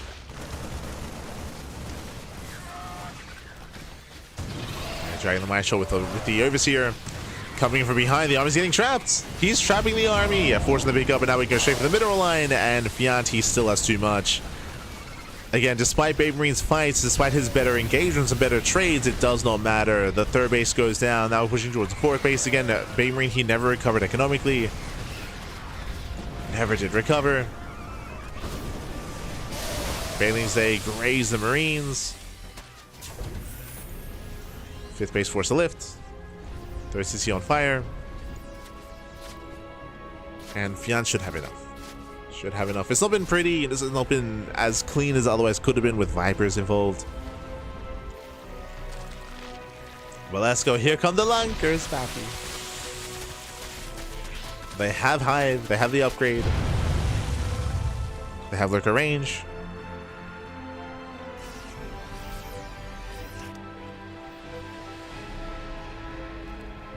And Fiant can now move in. At this point, he's moving in. A couple of ghosts are on the way, but they're not ready yet. Lunkers they burrow.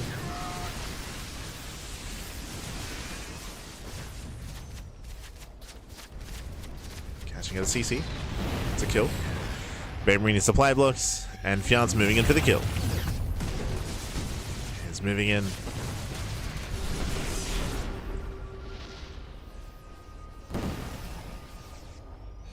They're coming further, coming from behind, getting us up the high grounds. BabyMarine pushing into lurkers. Oh my god.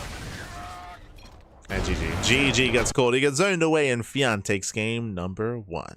GG. Whew.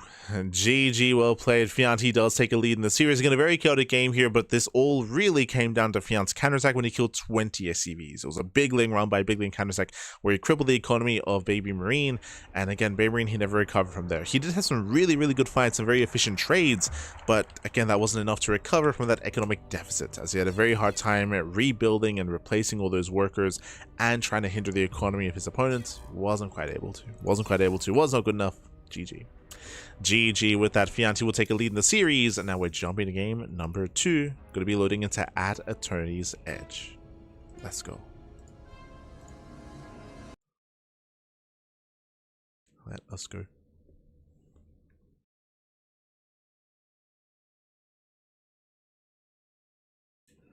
So again, the pressure's on BabyMarine. We'll see if he can bounce back. We'll see if he can recover.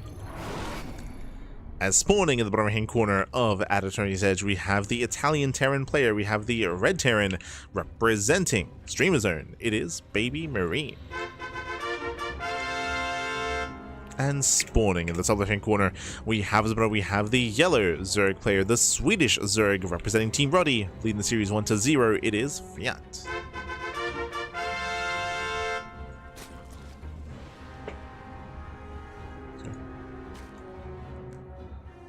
Let's go, as we are getting into game number 2 here.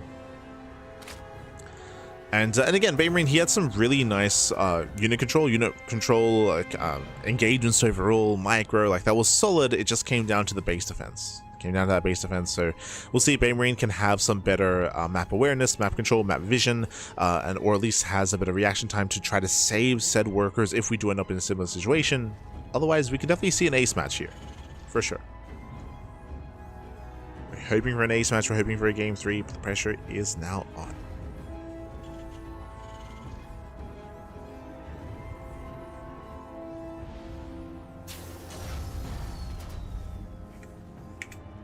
As Fiant does once again go pull first. We saw this last game as well, making 2 links to sneak out across the map and getting faster queens, getting into a heavier queen count and into a delayed 3rd base. Should be the plan.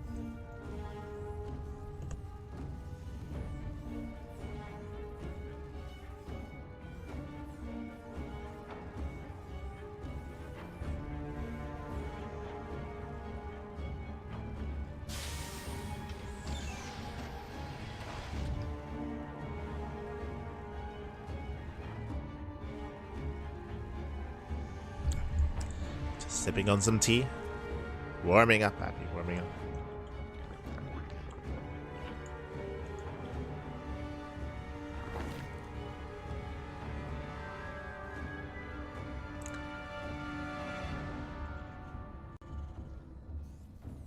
From here, we are just going to be getting into our standard opener here from BabyMarine. From here, we can get into our factory follow-up, we can get into our 1-1-1 or 3rd CC once again. Eyes are going to be on our Terran player. Last game, we did see BabyMarine pop up with the Liberator Harass, or I say pop up, yeah, over time, the Liberators are able to get some damage done, for sure.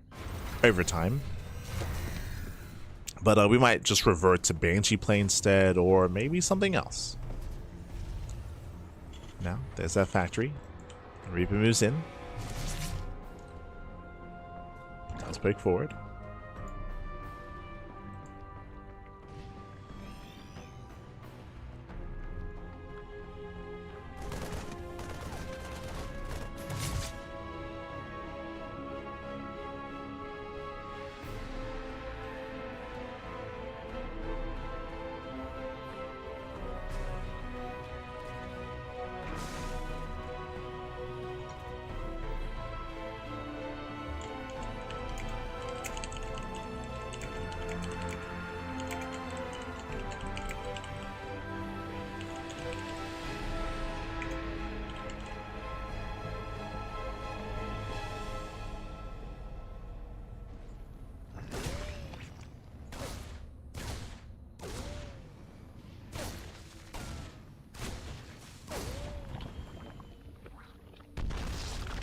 Oh, Jesus. Yes, Fiant does pull away. And behind this is once again going for a third TC into a later starport. So same build so far. But we'll see if we go for a tech lab or not. Last game was a delayed tech lab. Otherwise, we're just going to be opening up. From the side of Fiant, last game it was a lair first. If you remember, it was like a 455 lair timing into later Eva chambers. It was relatively safe play out of Fiant. Oh, nice time with the tumor. It's the BabyMarine. Takes down the tumor, pulls away, back at home, no tech lab, no Banshee. So no Banshee play. We're expecting Viking or Liberator. Last game it was Lib, this time we'll see. Ah, Viking, oh no, that meant he went to Viking, cancel the Viking, is going Liberator again. So straight up, this is just the same build that we saw last time into a later tech lab, into later stim. Fiant back at home, he's still droning, and based on the timings here, it's looking like he's going for, once again, the lair. So this is almost like a repeat of game one, when it comes to the builds at least, from both players. Just running it back. The one difference though is that this time BabyMarine, he is successfully killing active tumors early on, so he's slowing down the creep growth here of Fiant. There it is. This is a 505 layer timing, so I'll say a little bit late layer here at the natural. A couple of seconds later than last time. 10 seconds later.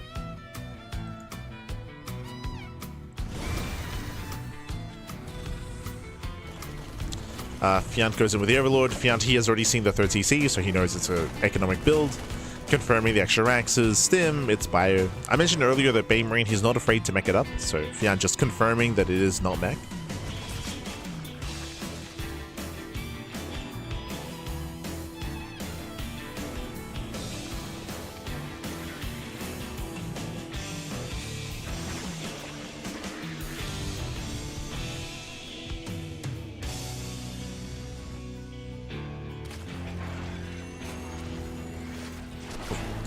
Liberator will slip in. This time we had a spore, but this time late reaction. Oh my god, getting up to 3, 4, 5, Fiant.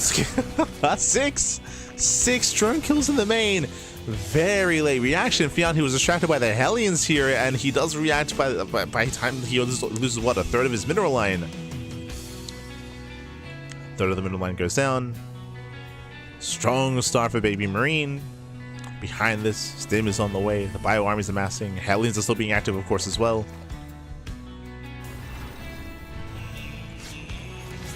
Liberator once more, and we'll get one more drone. 7. So 7 drone kills in total.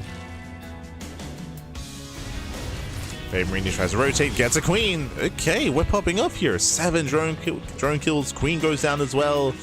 We've been here before though. As Fiant, he does get across the map. He does get into the mineral line, but there's not many SCVs to kill. Kills a mule. Yeah, 1 mule goes down. Yo, BabyMarine with the oversaturation. You can see now he's transferring over. So later transfer here makes his mineral line safer. And so far, again, BabyMarine, he's looking good. Much cleaner game compared to last time. Even catching up the Lings. Get caught out by the Hellions. Oof. Yeah, it does get roasted.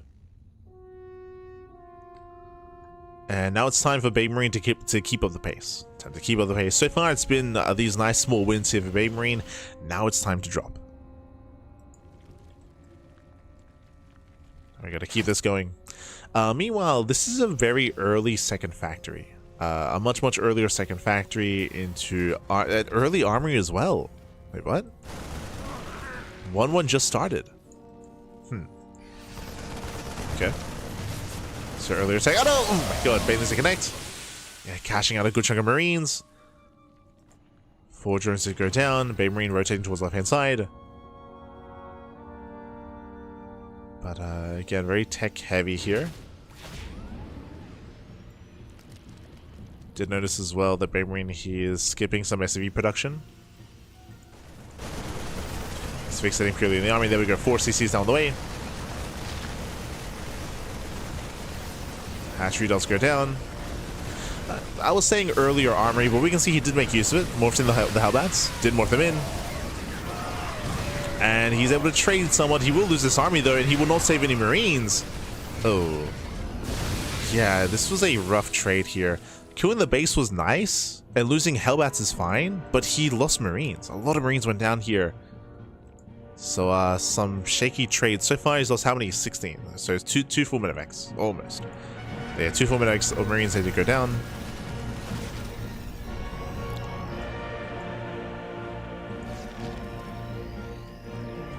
It's a little bit messy because ideally you want to build up your bio army and retain the strength of these drops.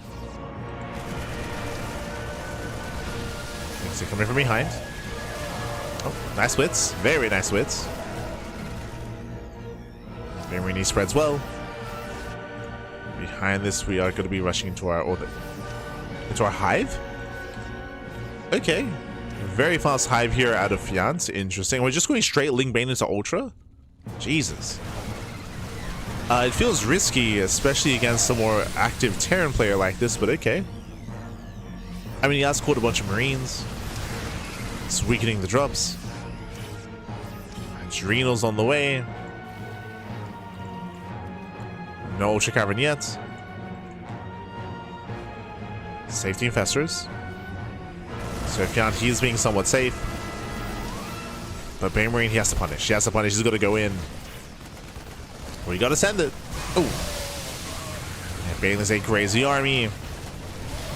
Mind shots stay. Ooh, do connect. Massive connection. And mind shots are popping off, but it still isn't. It's still not enough. Fiant overwhelms. And there's the Ultra Cavern. It's a little bit late. It's a little bit delayed. I do feel like Fiant could have afforded this a little bit earlier. But that's kind of the big power spike here for Fiant. Fiant, he rushed into a very fast hive, into fast ultras. That's his win condition. Getting into the ultras. Can he get there?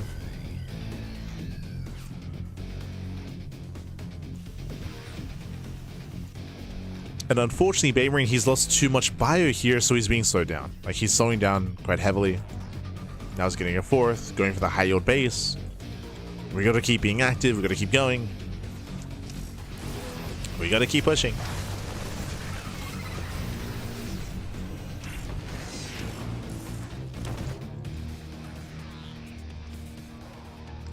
Fiant is rotating over. Fiant, oh! Let's pull away. Points of mine shots. It does avoid. Kindness plating has now begun. Ultra Cavern is complete.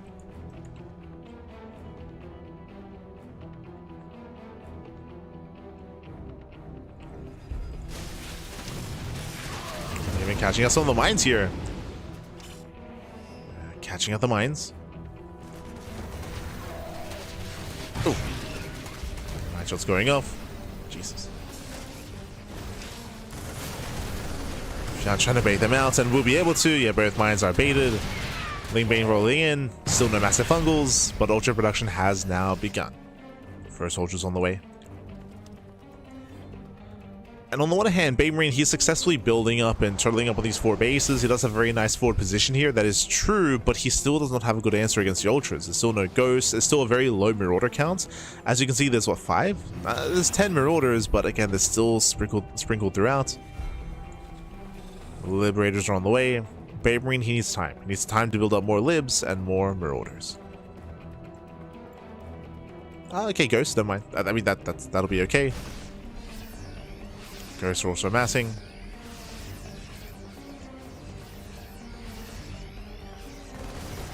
Fiant collapsing in, trying to lock down the army. Yeah, does try to. Ooh, Marines, they do pull back. They pull back in time. We go for the microbial shroud. Okay. Does go for the shroud. Does not break through. Clearing off supply. 4 more ultras in production. Ultras are now revealed. Reveals the ultras.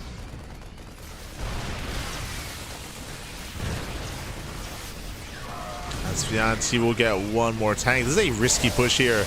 Losing everything. Every infestor goes down. Fiant overextends. Big overextension. His army got flanked. Rotating towards that center base. It does rotate over. Mainly they roll in, they crash into the planetary itself, they don't kill the SCVs. A messy fight here from Fiant, he has to back off. Remember, Fiant behind this, he has 89 drones. The economy here is booming. So it's a very strong economy. He can still afford some of these trades. Did lose a Lottling Bane, but now he's replacing that with Ultras. We have how many so far? 6. Soon to be 9 Ultralisks. Likewise, Kindness Plating is done. 3-3 will soon complete, and he's going to be hitting with maxed out Ultras. So maxed out, I mean max upgrades. They're fully built up. Baits out the Mine Shot, catching our ghosts. Oh. Cancels. Does deny the CC. Ultra's going to be moving in. And they're moving to the bases. Bases kind of playing done in 10 seconds. Planetary will fall. BabyMarine's out of position. And Fiant just pulling BabyMarine apart. The Ultras are here, Pappy. They've arrived. Snipes, they catch one of the Ultras, but not even. Still alive. Again, shout to the armor upgrades. The Carapace.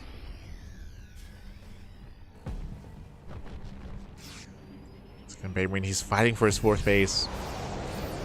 Now we have some anti-air. Spire is done, +1 air attack, and we have 10 Corruptors, so now we have some anti-air for the Liberators and for the Medivacs.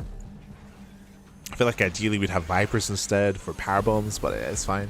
And abductions and blinding clouds, but still does help. Now we're moving in. Oof. Jesus, massive snipe on the first 2 Ultralisks. But we have more where that came from. 3 Ultras go down, 3 more left. Bailings to get into the mineral line, and now we chase down the Ghost. So we chase him down. Ooh, forcing friendly fire. Cleans up and resets the medevac counts. Takes down every single medevac. 22 SCV kills. Oh my god, the swipes! The swipes back. It was like 1 or 2. It was crazy. And with that BabyMarine, he has been broken. He's down to less than a 3 base economy. He barely has a standing army as well. Barely, Pat.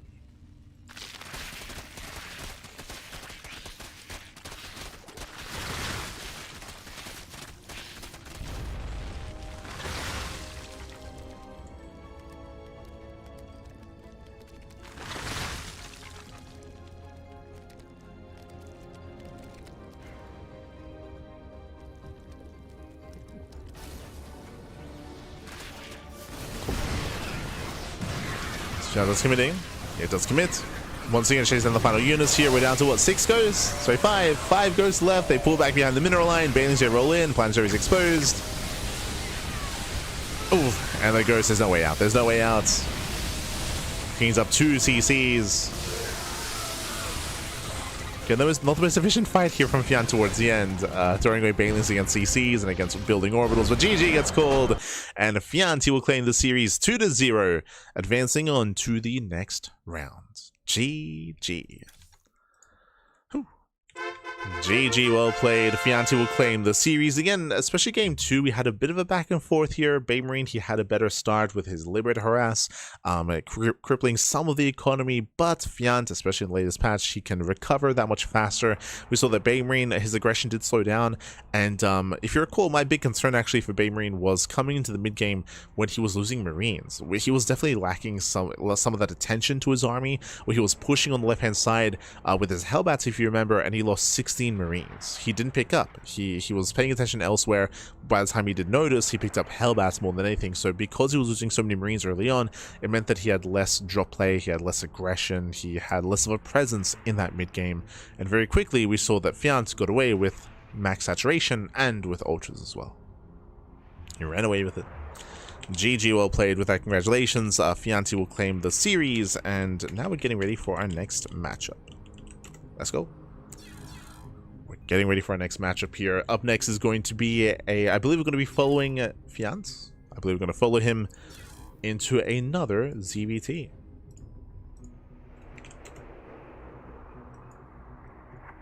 Let's go.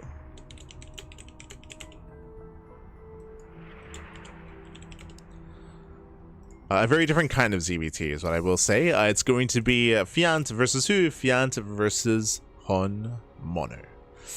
Oh boy. Here we go. The most honorable of honorables is going to be coming up next. Our Korean Terran player. Bam. I'll flip these names over. There we go.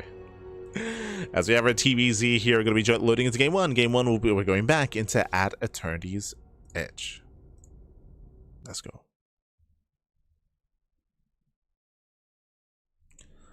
We are loading back in.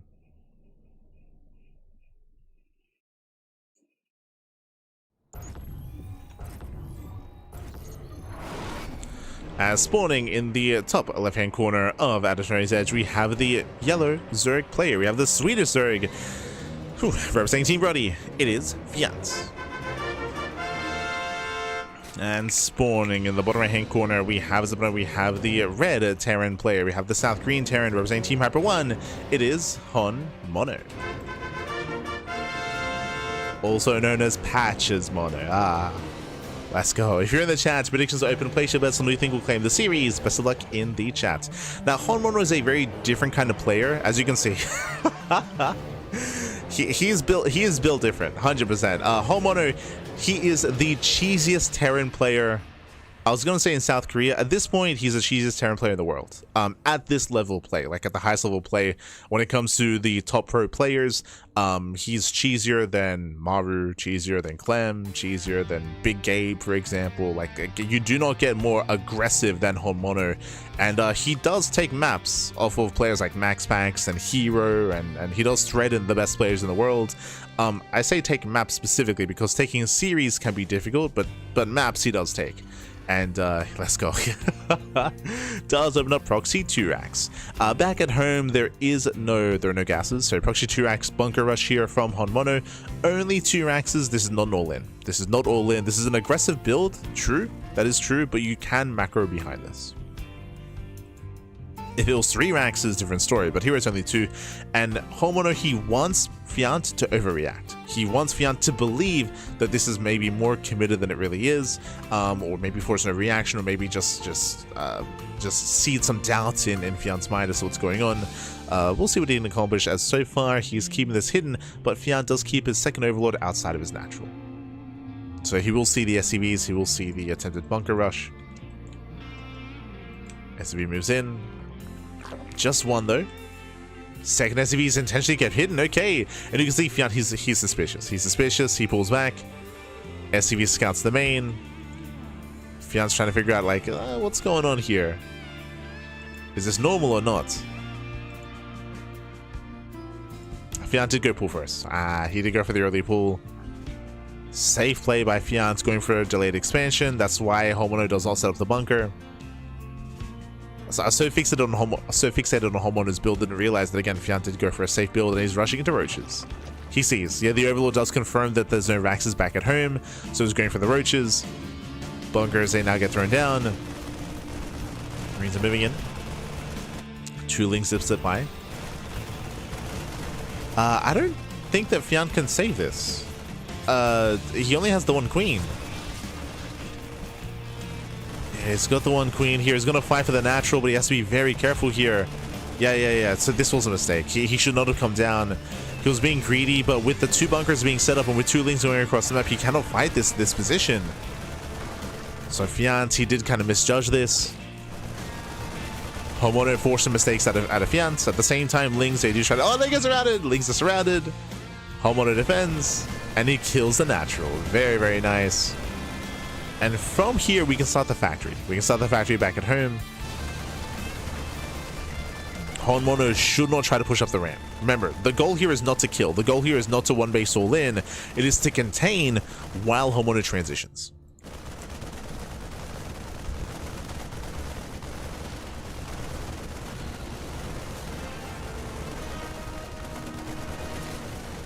Oh, nice catch. Yeah, punishing the roaches. 1, 2 roaches go down. 3. Oh my god, some heavy losses here from Fian, losing 3 roaches. Ay, ay, ay. Yeah, 3 roaches do go down. Not like this. So I'm just making sure that, yeah. Making sure we have those predictions going. And with that, Fian is stuck in the main base. Meanwhile, Homeowner, he's going for that. Oh!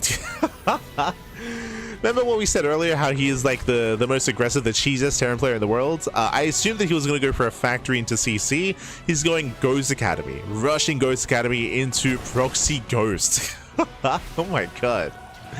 I mean, the Ghost is stronger now in this patch. Now the snipe will not be interrupted, so hey, we can just pick off some free kills. The Ghost, they can pop off.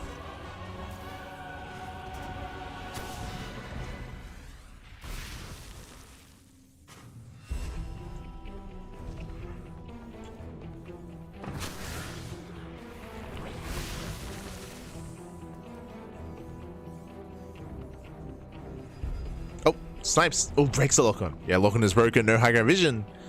That's the one way to break it. Lock-on is broken. Speaking of high ground vision, there we go. The Rax does move in. And we'll snipe one. There we go. One shot the Ravager. Ghost, they can just pick away at the Ravagers. They can pick away at the army. Link speed has begun. Oh, the SV. Where are we going? I think that SV was on auto repair, so it did chase the Rax. That was a misstep. Here come the snipes. Can he get the queen? Ooh, doesn't get anything. Got an idea that he wants that Ravager. He gets it! The Ravager goes down.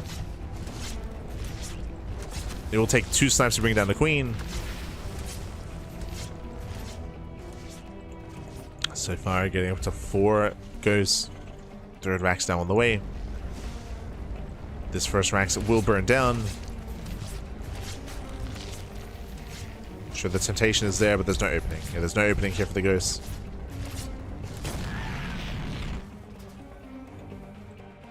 Mono staying back.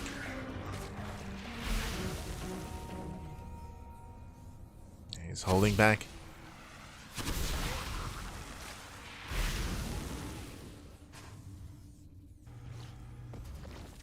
Still waiting for the breakout moment. Throwing down more bunkers. Up to 4 bunkers, Pappy. And now he expands. There it is. CC is on the way. So Homeowner, he will slowly build up a greater economy. And oh, here, there we go. There we go. That's why he built the 3rd Rax, just for high ground vision. Now, these ghosts have to be careful. Now there's Zing Speed. Speaking of, so if the ghosts overextend, it links that can come in and surround the army. Snipe goes off. Ghosts, they pull back. Snipe the queen, gets 1. 1 queen left. 1 queen remaining. Nice repositioning here with the Spore. Biles, they break down the bunker. We'll lose one of the bunkers.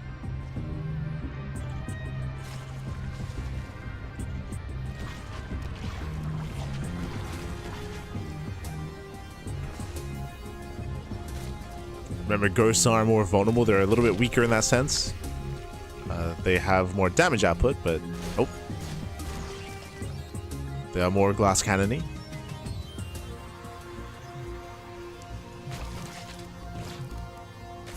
So gotta be careful with him. He's breaking out. Fiani's had enough. Yeah, he's lost his patience here, and he will lose 1, 2, 3, 4, 5. Oh my god, so many. The Wiles connect, but the ghosts, they will overwhelm. They will overwhelm. This was not it. That was not worth it. Look at the trades here. That was 2 ghosts for 6 Ravagers. 7 Ravagers. That was only 2 ghosts going down. I mean, the Biles did soften up the rest of the army. That is true. But Fian, it took him so long to build up those Ravagers. Remember, he only has 1 base production. Like, he has limited larva. Yes, larva spawn rate has been increased, but there's only so much the 1 base can provide. Yeah, at this point, Homeowner, he can just move in. He can just walk in. He can just walk in and snipe everything.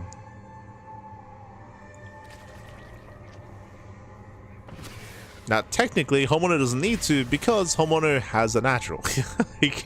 And there it is, GG. You can see Fiant, in that moment, he panned over. He saw the base, and Homeowner will take game number 1. Whew, GG, well played. Proxy 2x, bunker rush into Proxy Ghost of all things. With that Homeowner, he was able to break that natural. A little bit came down to the opener. If you remember, Fiant, he did misjudge his ability to break out, and he pulled the boys down, he pulled the queen down, he bled out a lot of units. As a result, he lost mine time as well, so that delayed his own roach play, that delayed his follow-up, because he tried to save the natural when he could not. He could not save it. So again, Fiant had a bit of a shaky start to that game, and it allowed Homeowner to establish himself at that natural location. GG, well played. Did establish, and with that, Homeowner takes the lead, and we'll see if Homeowner can close it out. So we'll see if Fiant can recover and bounce back. Let's go. Let us go. Do we go for another proxy? That's the real question. Do we commit? Do we double down? Spawning in the top right-hand corner of washouts, we have the yellow Zerg player. We have the Swedish Zerg down in the series. Can he bounce back and force the ace match? For Team Rody, it is Fiant. And spawning in the left-hand corner, we have his opponents. We have the red Terran player, the red Terran himself. We have the South Korean Terran. For Team Hyper 1, it is Homeowner. Let's go. Let us go.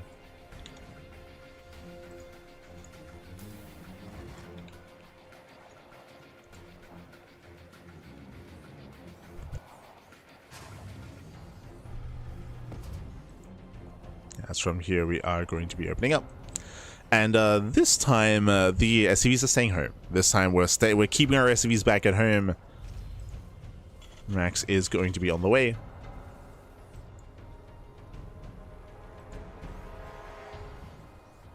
And we have a much more standard start. Now, from here, I will say that specifically for TVZ, Homeowner does play macro. He does mix it in. Against Protoss, it's almost pure cheese, pure aggression, pure all-ins, proxies, 2 base all-ins, 1 base all-ins. Those are the expectations to be had for Homeowner. Against Zerg, he does mix in some standard play, but I have to eat my words because that is going to be a 2-rax opener back at home. This is screaming like a 1 base all-in. Yep, it's going to be a 1 base all-in. So this should be a 1 base 4x all-in, where you just mass up Marines and then you pull the boys. No gas. But boys are typically pulled with this, so you have boys to buffer, and you just send everything across the map. Let's go. Again, in my experience, there's a 4th rax behind this. Yep, so it's going to be a 1 base 4x all-in. Let's go. This does hit very hard, especially if this goes unscouted and if Fiant is unawares. Behind this, Fiant did go pull first. He went pull first into a delayed expansion. This means that blindly, Fiant will have extra queens. He will have extra queens to work with, or fast. I say extra queens. He'll have faster queens and faster link production, which doesn't really matter too much. I would say that an economic start would have been better here because it does take a little bit for this to build up. So I do enjoy Homeowner's opener more because an early queen and early links don't really do anything here for Fiant. If there was a proxy, sure, but Fiant gets supply blocked. He also confirms the singular racks. He sees the Marines, but in Fiant's mind, there could be a CC on the high ground. There could be. That's why these racks are much further back as well, to make sure everything's hidden.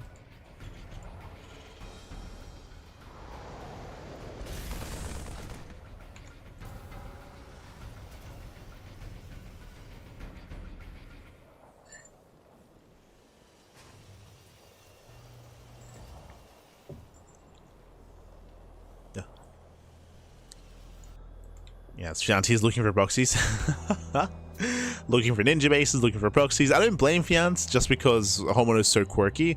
Like, again, for all Fiant knows, there could be a proxy factory out here. There could be a Starports. There could be another Rax. Hidden Academy. Here come the boys. Here comes the all-in. Yeah, here comes one base all-in. We have how many Marines? 13. 13 Marines, soon to be 16.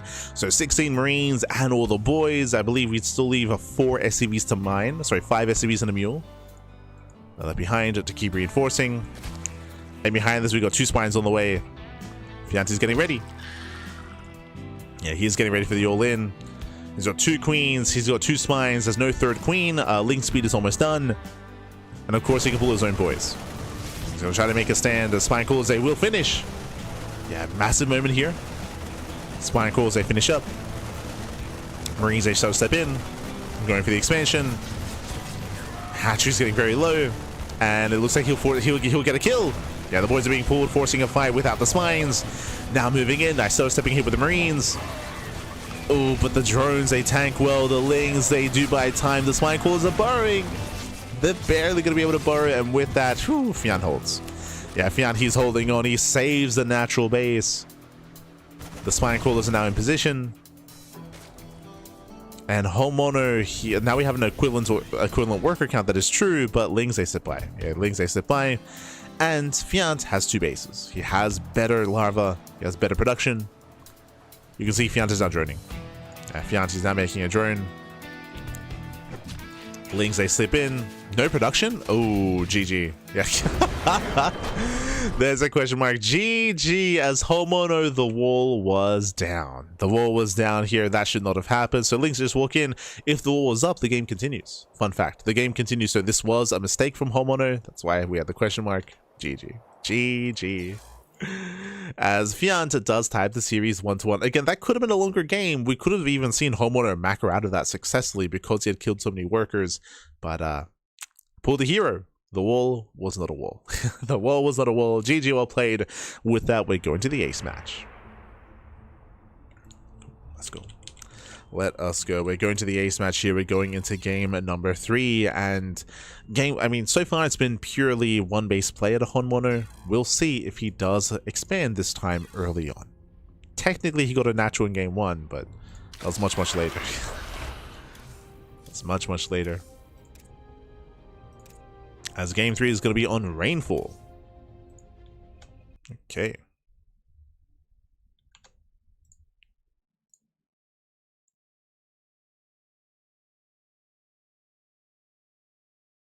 We go.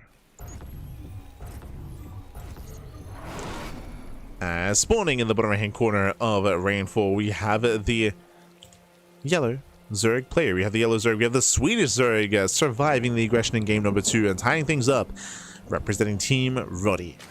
Can he go all the way? It is Fiant.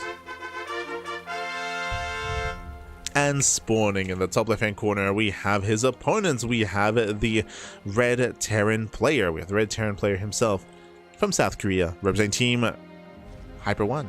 It is Homeowner. Okay, the most aggressive Terran player in the world. More than just Korea, but oh my god. Out of Europa, out of the Americas as well, and we'll see what kind of shenanigans we have this time. So far, again, it's been purely one base play, but welcome to Rainfall. Rainfall is a very aggressive map in the map pool, short rush distance by ground. I like the idea of Homeowner playing standard this time, going for a Rax expand, and then instead 2-base all-in. Like, I would want to see a 2-base all-in here from Homeowner instead of the 1-base play and 1-base all-ins that we've been seeing. We'll see how Homeowner does mix up his play. Meanwhile, Fiant, every game so far, pool first. Pool first opener out of Fiant, so very, very safe play early on. This is why I would prefer to see a 2-base all-in instead, because Fiant is being very safe early in these games, at least early on. Finale, eyes are on Homeowner, gasless. So it does look like Rax expand setup here. If there was going to be another 1-base all-in with 4 Raxes, would have already seen the Raxes by now. Homeowner, he has the money for it. There it is.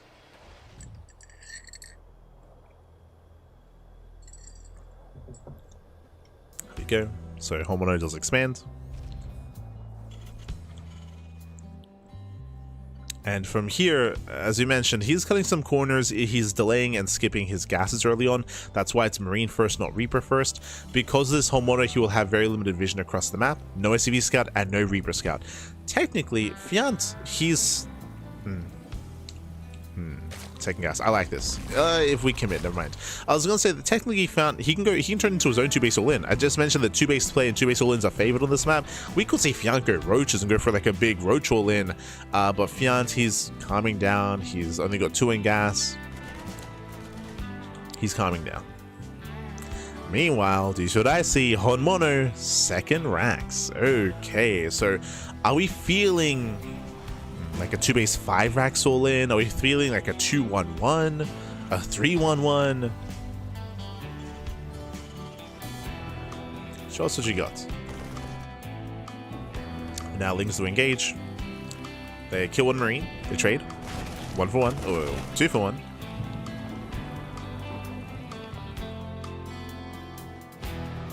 Trade.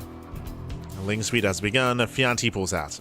He pulls out a gas, so there's no early roaches, no early tech. Fianti's just droning. He's just playing standard. The Lings, they do try to slip in, but they shouldn't get into the main. Yeah, this time Homono lifts, but oh, the Rax is within range.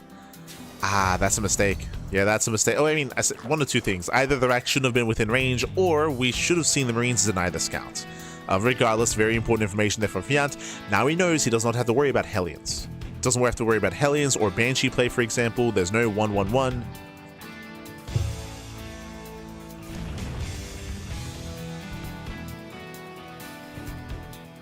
But I'm still trying to figure out where Homono is taking us, not gonna lie. I have Lord Scout is denied.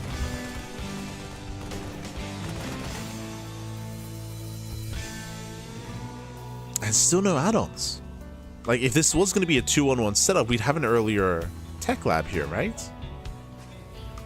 What is going on? Fiant's going for a Ling Flood. Okay.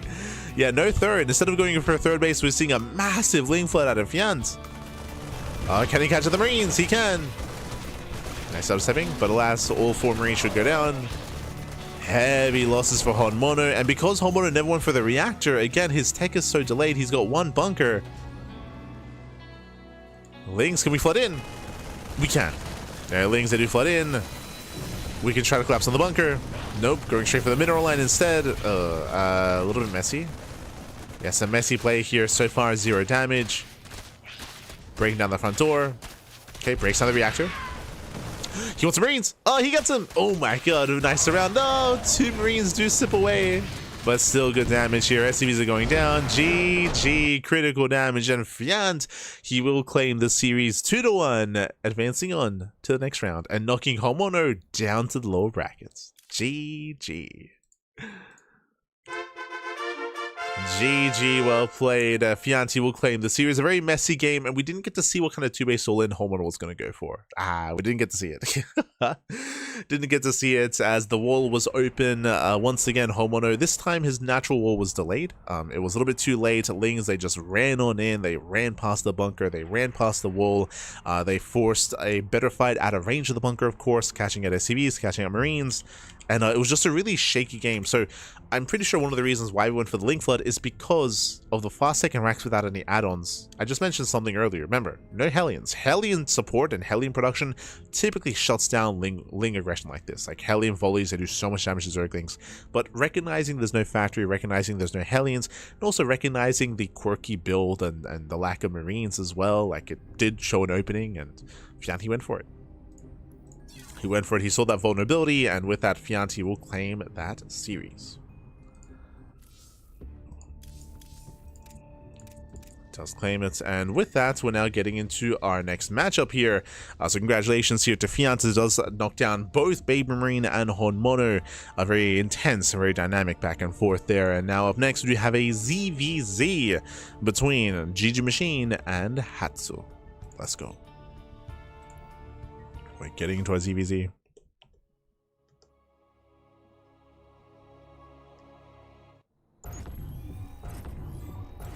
As we do have only a couple of matches left. And spawning in the top left-hand corner of At Attorney's Edge, we have the red Zerg player. We have the Soundy Bulls player. Soundy Bulls. It is GgMachine. And spawning in the bottom right hand corner, we have the opponent. We have the pink Zerg player representing the Platinum Heroes. It is Hatsu. And if you're in the chat, you know what time it is, as we're going for a 10 pool, by the way. It's going to be a short one. If you're in the chat, predictions. Get your gambler going. Predictions are open. Place your bets on who you think will claim the series. Best of luck in the chat as we are getting into our next matchup. Again, 10 pull out of GgMachine. We're going to be rushing across the map, and it's going to be a very tough hold here for Hatsu. Hatsu does go gas first, though. Okay, are we going for a 12-11? So gas pool hatch with the, yep, there we go. So 12-11 here at a Hatsu. So earlier pool build will allow for a bit of a stronger defense and also a counterattack as well, bearing in mind that GgMachine is gasless. So there's going to be a window in time where Hatsu has link speed over GgMachine, but it still depends on how much damage is done early on with the initial link flood, as GgMachine will be able to push out first. Let's see in chat, is this the same Patches who does the DIY patches I've seen on Pigstream? No, this was on Mono. He changed to Patches Mono as a joke because of the new patch. Someone's asking about the name. So Honmono, he in game he was called Patches Mono. Maybe I should have changed the name in the UI, but his name is Honmono. Just changed his name to Patches because of the new patch. Unrelated to the person Patches who makes their custom mod. Unrelated. I mean, they're both Terrans and they're both animals in their own way. True. They're both that's the only similarity though. As Patches is American, Honmono is Korean. But here we go. So links do slip in. Again, we have our 10 pool. Meanwhile, Hatsu has to fight with drones. We have to force a fight within the mineral line, then pull the boys. Oh, one drone goes down. GgMachine does scout the early gas. Link speed is on the way. And Hatsu is bleeding out more workers. Second drone goes down. And nice control by GgMachine, and we don't fight with the workers, though. We have to fight with the workers. GG gets called. And GgMachine, he will take game number 1. Oof. GG. Again, to me, it looks like a little bit of inexperience when it comes to dealing with 10 pools. I would say the build was better for Hatsu. I liked the build overall, going for a 12-11, but you have to fight with the boys here early on. You cannot just rely on your links, otherwise you'll be overwhelmed by the higher link count of GgMachine because of the earlier pool. So didn't respect the build enough, didn't respect it enough, didn't take it seriously enough. GG. GG, well played. GgMachine will take a lead in the series, and with that, we're jumping to game number 2. GG. The wall was not a wall, but more of a fence, really. Kind of actually a line in the sand. No. Let's go. Okay, as the turns of table, because spawning in the right hand corner, we have the red Zerg player. The red Zerg player representing Stowny Bulls, leading the series 1-0 after a 10 pool. It is GgMachine. And spawning in the top left hand corner, we have the pink Zerg player representing the Platinum Heroes. I thought was going to go for an 8 pool. I did see a delay on the first drone. We have confirmation, by the way. Another 10 pool out of GgMachine. It is Hatsu for the Platinum Heroes. Let's run it back. Let's run it back here again. 10 pull out of GgMachine. This is kind of like the most aggressive build you can go for. Oh, Hatsu going for her own 10 pull. Okay, so 10 pull versus 10 pull. But again, Hatsu's build is a little bit off. The first drone was late. It was delayed. And oh, this is a little bit different. We're going for a 10-9. I guess technically like a 10-10.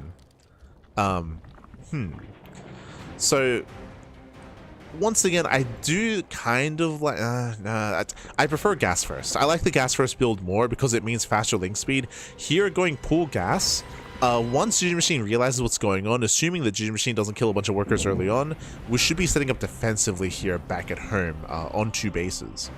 So we'll see how this all unfolds. Remember, the 10 pulls are not all in, by the way. 10 pulls are not all in. And this speed timing is going to be a little bit later for Hatsu compared to game 1. There we go. Here comes the 10 pool. GgMachine is expanding. There's the juice. We're getting juiced up. Beautiful. And the overlord from Hatsu will confirm the 10 pool. So Hatsu's aware. Now, because Hatsu is a quote-unquote defensive 10 pool, Hatsu should have a cleaner defense. It actually means that Hatsu might not even have to pull the workers to defend, which will benefit Hatsu. Link speed is on the way. It just now began. Hatsu pulls out of gas, so it's not like a Bane bust. It's just purely Link speed for a Link flood. GgMachine, upon seeing this, will need extra queens. He will need extra queens backing him to defend. As GgMachine pulls away, he does scout lack of expansion, he scouts early gas, and GgMachine needs to take this seriously. He needs to take this seriously. Pokes in. Pokes in, better engage from GgMachine, catching a 1, 2, 3 Lings. Oof. It has to back off.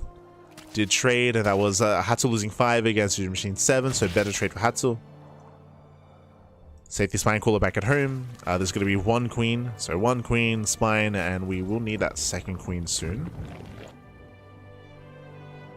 2 queens are ideal because 2 queens are enough to fully wall off. Meanwhile, supply block, but there it is. 2nd queen is on the way. But 2 queens, they can wall off the ramp. They're able to wall off. And Hatsu is not droning. Hatsu is on 12 workers and is Link flooding. So Hatsu's going for an all-in. Link speed is almost done.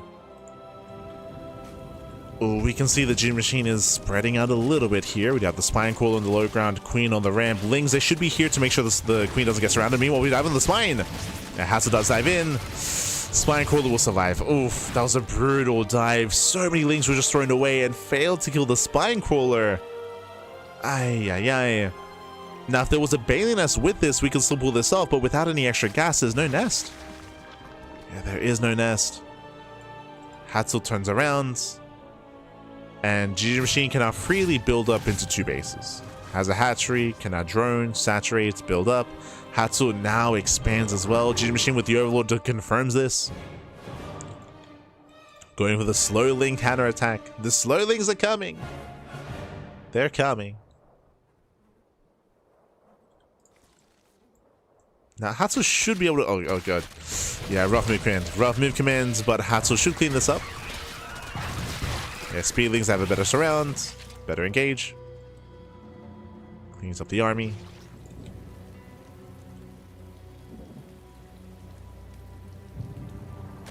Este Zerg troll in the chat. Bienvenidos, bienvenidos. Buenos días, papi. Buenos días.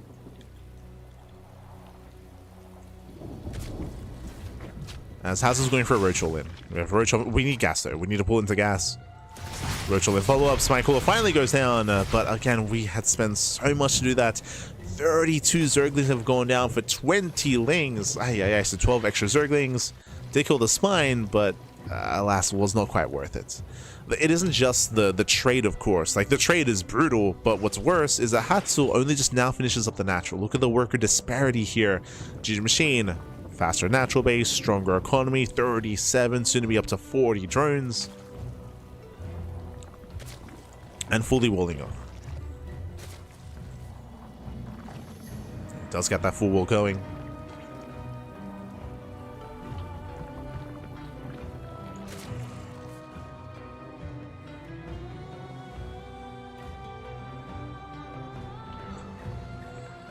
The GgMachine. True, true. I mean, again, 10 pulls are really difficult to deal with. I will say that, especially game 1, like, I liked the build. I liked Hatsu's build in game 1, but I wasn't like, quite able to bring it all together. There's definitely a learning curve when it comes to dealing with 10 pulls, just because it's the new, like, hyper-aggressive build in ZVZ. And even the top players struggle against it, right? Like, we've seen Cyril at Home Story Cup, Cyril who was dropping maps and losing series against 10 pulls. Laser was struggling. Lambo was struggling. To be fair, the context of the pro players struggling was defending against 10 pulls with a hatch first. They were having a hard time. We got to the point where even Cyril was 10 pulling. Like, he was... I was like, you know what, this is pretty good. I'll do it myself. And he did. Did 10 pull. But now, though, we're going for a 2-base Nidus all in. So again, we're just building up on 2 bases, massing up all these Roaches. Looks like we do have Roach speed on the way. Usually it's one or the other, like Roach speed or Nidus. I mean, ¿por qué no los dos? Why not both? Nidus about to finish. We do have our overlords in position, and we're going for the Nidus into the main. Hatsu trying to build up her own roaches, but again, because of the late economy, the roach count is not what it needs to be. Overlord is zoned back. We do have a Nidus swarm on the right-hand side instead.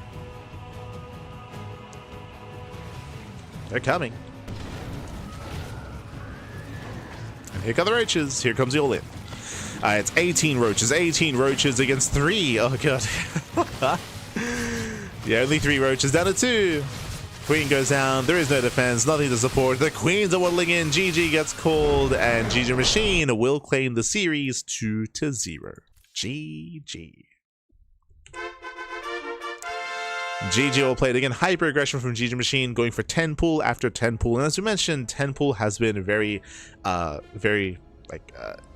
much so prevalent throughout the ZVZ meta, and we've been seeing it quite a lot. And as we mentioned, even players like Serral, Solar, Lambo, Alasia, they've all been struggling against 10 pools. But once again, as I mentioned, this is in context of going hatch first as a Zerg player. Like 10 pool can be very difficult to defend against, and with that, GgMachine does overwhelm. Again, Hatsu had a very shaky response in game 1. Here in game 2 had an interesting response, going for her own 10 pool, but into like a 10, like 11, like going for a gas geyser as well, going for a Ling Flood, which did fall in its face, and GG. GG well played. As with that, we have one series left here tonight. Una más, one more to go.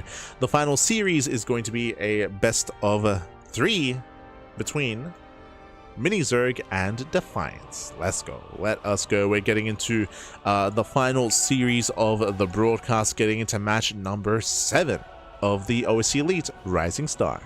Let's go. Let's go. One final series here. It's going to be a ZVT, and we're going to be loading into Fear and Faith. Let's go.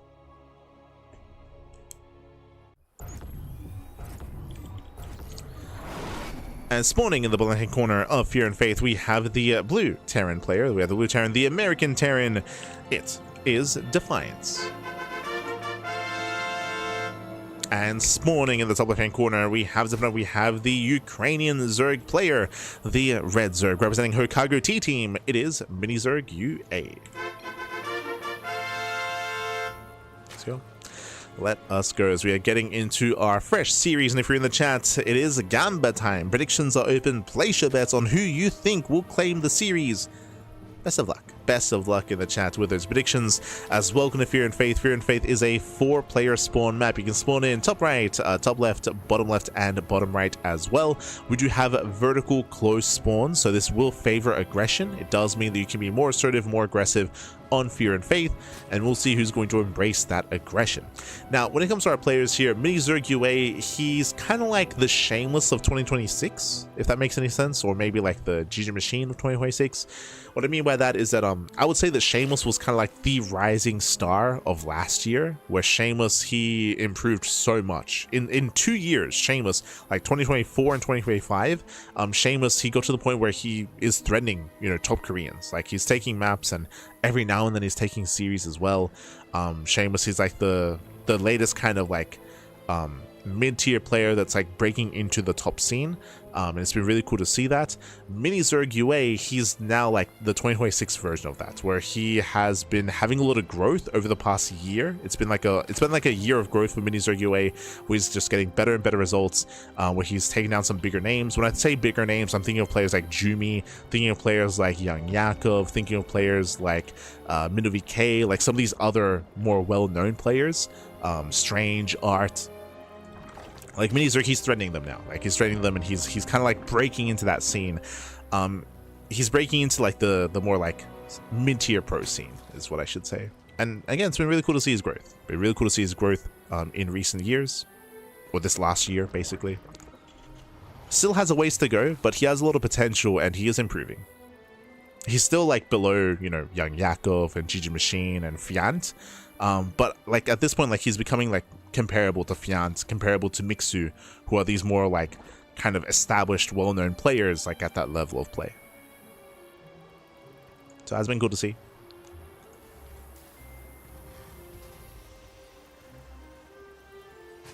Zerg has been improving. Meanwhile, Defiance, he's another like more amateur, like up and coming player. Defiance, he's still kind of like leveling up. You know, he's around Master tier, so still has a ways to go. What I do appreciate about Defiance though is that he is very experimental with his builds. It's very, very experimental, and he, you know, sometimes he cooks. You know, he thinks outside the box, does something weird, crazy. It kind of works. I think the last time we saw Defiance, he was going like Mass Banshee. He was going like triple star pro production or something crazy like that, like a Mass Banshee variation of mech, but even more extreme. So we'll see if he goes into mech again. We'll see.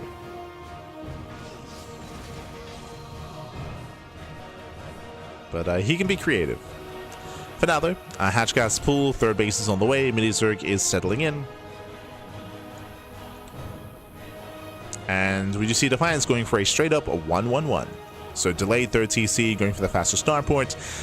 With this, we'll keep an eye on the tech lab to see if we do indeed open up Banshee. There it is, tech lab is on the way. As opposed to BabyMarine, who was skipping the tech lab entirely. Here, Defiance is embracing that tech lab and is opening up, most likely, Banshee. With this, we'll see if we commit into additional starports. I was alluding to Mass Banshee earlier, but last time we saw that from Defiance was like 4 months ago, so hard to say if he's still doing that. Hard to say. If I remember correctly, I think it was Mass Banshee against Protoss. I think. Again, it's been a couple of months, so my memory is a little bit hazy around Defiance's play. Oh. Oh, Jesus. As Defiance being a little bit cheeky with that Reaper, trying to escape, trying to pull away. The Hellions, they do come into support, and the Reaper survives. Nice moves here from Defiance. Does save the Reaper. Behind this, there's the add-on swap into Cloak Banshee. So Banshees are amassing. Hellions as well. Defiance are fighting for map control.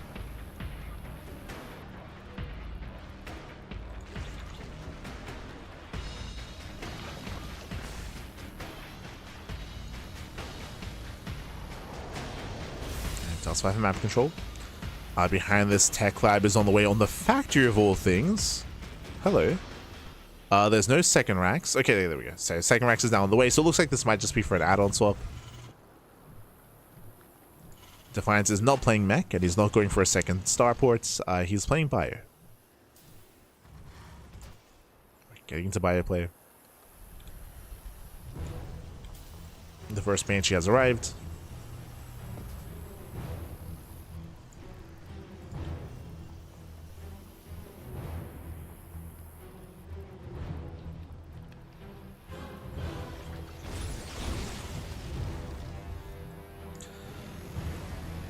Our first Banshee.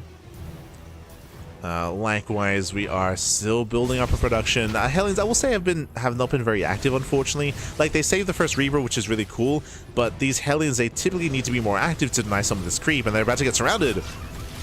They gotta be careful. Nice movement. Does pull away, making use of the terrain. The Lings, they cannot quite engage. They're trying to, and they will. Yeah, at the end of the day, like, the Hellions, they're running out of map, they're running out of room. Means they come in from behind. And the Hellions, they should get surrounded. The Jukes, though. Defiance trading as best he can, and will actually come out on top. Yeah, 2 more volleys. Get up. Oh, never mind. Yeah, more Ling reinforcements on the way. The Hellions, they trade well for themselves. It is 4 Hellions for 33 Zerglings, so not a bad trade here for Defiance. But as I mentioned, what's important is that Defiance didn't really slow down much of the creep. Like, he wasn't being very active with the Hellions like he should be, and the creep is spreading very nicely. A lot of active tumors.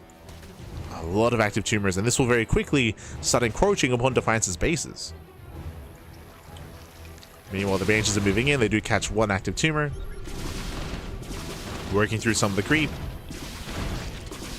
The spores are late, which means we could have gotten economic damage here. He's going for the queen instead. There we go. 1 queen goes down. But what about the drones? Now we move in. Go 1, 2 drones going to be going down. Only 2. It is damage, don't get me wrong. Catching some queens, getting 2 workers, denying some creep. But usually these Banshees would be in conjunction with Hellions, but the Hellions were already cleaned up. So now it's only Banshees doing damage. So the Banshees behind this. Do we have a third CC? Oh.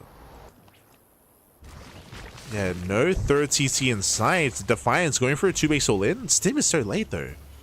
Yeah, Stim is so delayed. I noticed this earlier, which is why I was flirting with the idea of mech. But usually you go for the add-on swap and you go for the fast second racks onto the tech lab for faster stim. Here we had a very early, very committed tank production, which is abnormal. We already have 3, soon to be, what, 4 tanks. So very, very heavy tank count, late stim instead. It looks like a 2-base all-in that's going to be hitting with maybe 5 tanks. Like, it's going to be a lot of tanks, but there's no economy behind this. There's no follow-up. There's no plan for a longer game. Yeah, a bit of a supply block. Cooling down that supply. Hive is on the way. Mini Zerg, meanwhile, 85 drones. Like a booming economy here for Mini Zerg. 85 workers, map control, creep is spreading into the center of the map. I will say that Mini Zerg is late to respread the creep here. He is late to respread creep, which is the most important area, by the way, pushing towards the bases at Defiance. And hey, these Banshees are denying more creep at least. They're still gaining some value. And I was expecting 5 tanks in total. So far we have 4 tanks, and there is no 5th tank on the way, so it's going to be a 4-tank 2-base all-in. We got 4 tanks, we got 5 axes. A third CC is now being thrown down, but this is late. This is incredibly late against like a 5-basing Zerg. Sorry, 6-basing Zerg. That's a 6th hatchery on the way, pappy. So it's all or nothing for Defiance. He is all in. Oh, we coming from behind another tank. Yeah, tank gets caught on siege, and we saw everything up. Again, it just hits too late. Every tank goes down, and Minister UA snowballs out of control. He crushes the main army, and there's nothing left. There's no army. There's no third CC either. There's no economy. With that, Minister is pushing in.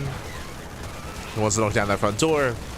No banelings, so it's a little bit shaky here. Yeah, it's a little bit messy, but here comes the bust. Behind this, Ultra Caverns on the way as well. 2 upgrades.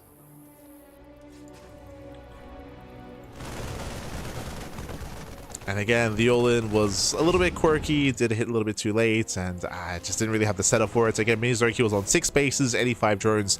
He was left alone. He was left to his own devices. And Mini Zerg doesn't have to break this position. If he wants to, he could just chill. You just chill, max out. Ultra Caverns on the way, get Ultra upgrades. But due to the bank that Mini Zerg has, I would advise him to start trading. Just trade, rush in, and try to break the natural. I mean, there's no wrong answer. Like, there's no... True. Their base being taken. Mini Zerg can attempt to deny it. So far, he's unaware that third is being taken, so some limited vision here from Mini Zerg. Likewise, kindness plating is on the way. We're working on those ultra upgrades. 7th and 8th base now being taken for Mini Zerg, taking half the map.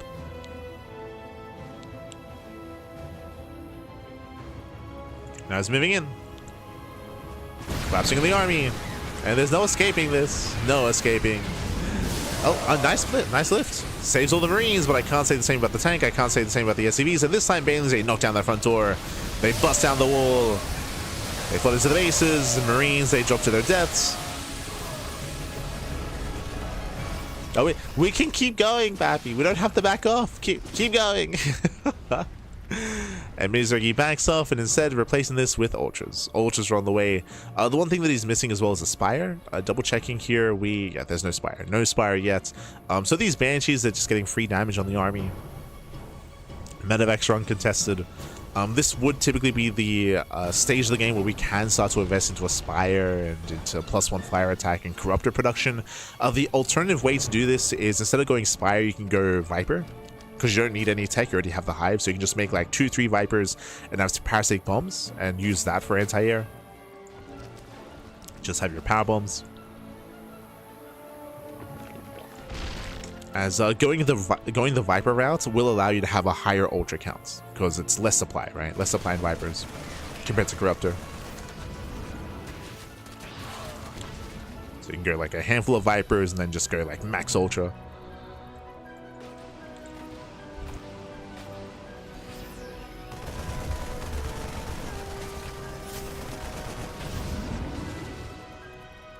Otherwise, again, there's nothing that can kill this medevac. There's it just be chilling.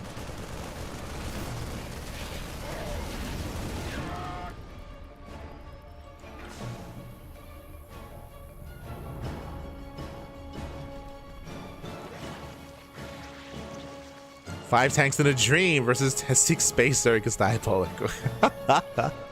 It is. No.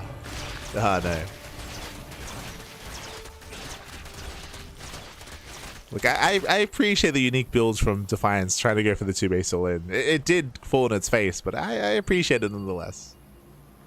As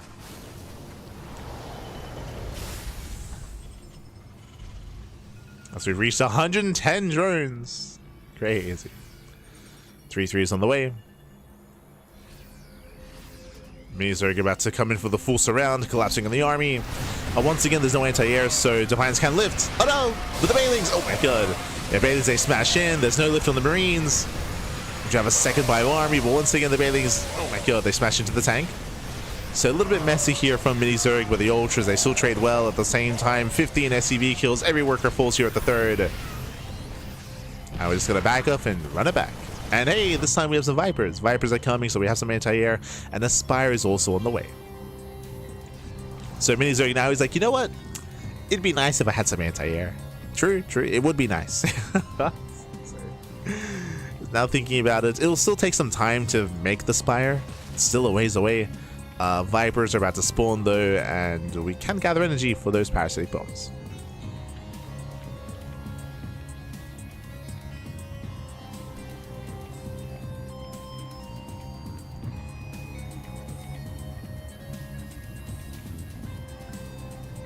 I missed this in the chat.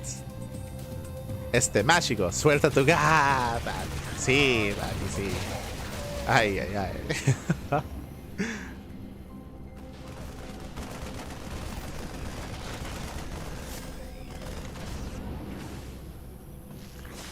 Mágico.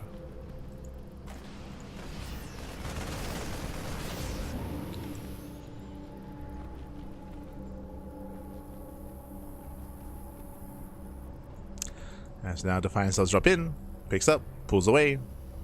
Liberators are amassing as well, probably identifying, hey, if you have no anti-air, you know, Liberators are the way to go. The Freedom is coming. We're building up that Freedom, setting up the Siege Line as well. Fully falling off. No. But here come those Vipers. We can abduct, Parabomb, we can Blinding Cloud as well. It would be the cleanest trade, but Mini-Zerg does not have to be clean. Does not have to be clean. Here it comes. There's Blinding Cloud. Does abduct one of the Liberators. Moving further in. Covering out 5 tanks. 6 tanks even. And breaks the base. Yeah, breaks the expansion. Oh my god. Ultras, they bust into the mineral line. Catching out 24 SCVs. Once again, Defiance. He's holding onto the ramp, Pappy. He's holding. Oh, the Liberation. Kills every single Ultra. As the Freedom pops up. Cleans up all the Ultralisks. And now we're getting Corruptors. Corruptors are on the way. Mini-Zerg. We'll see if he takes every base on the map. He's getting there. He's currently on 8 bases. Sorry, he's currently on 6. No, 8. Yeah, what am I getting at? So on 8 expansions. Can we get 12? Can we get 13?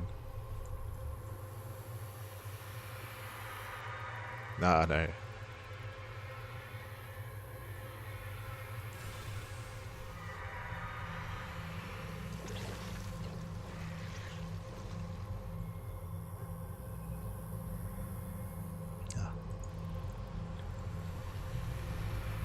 So we go. We have our Corruptors. 11 Corruptors. We have anti-air.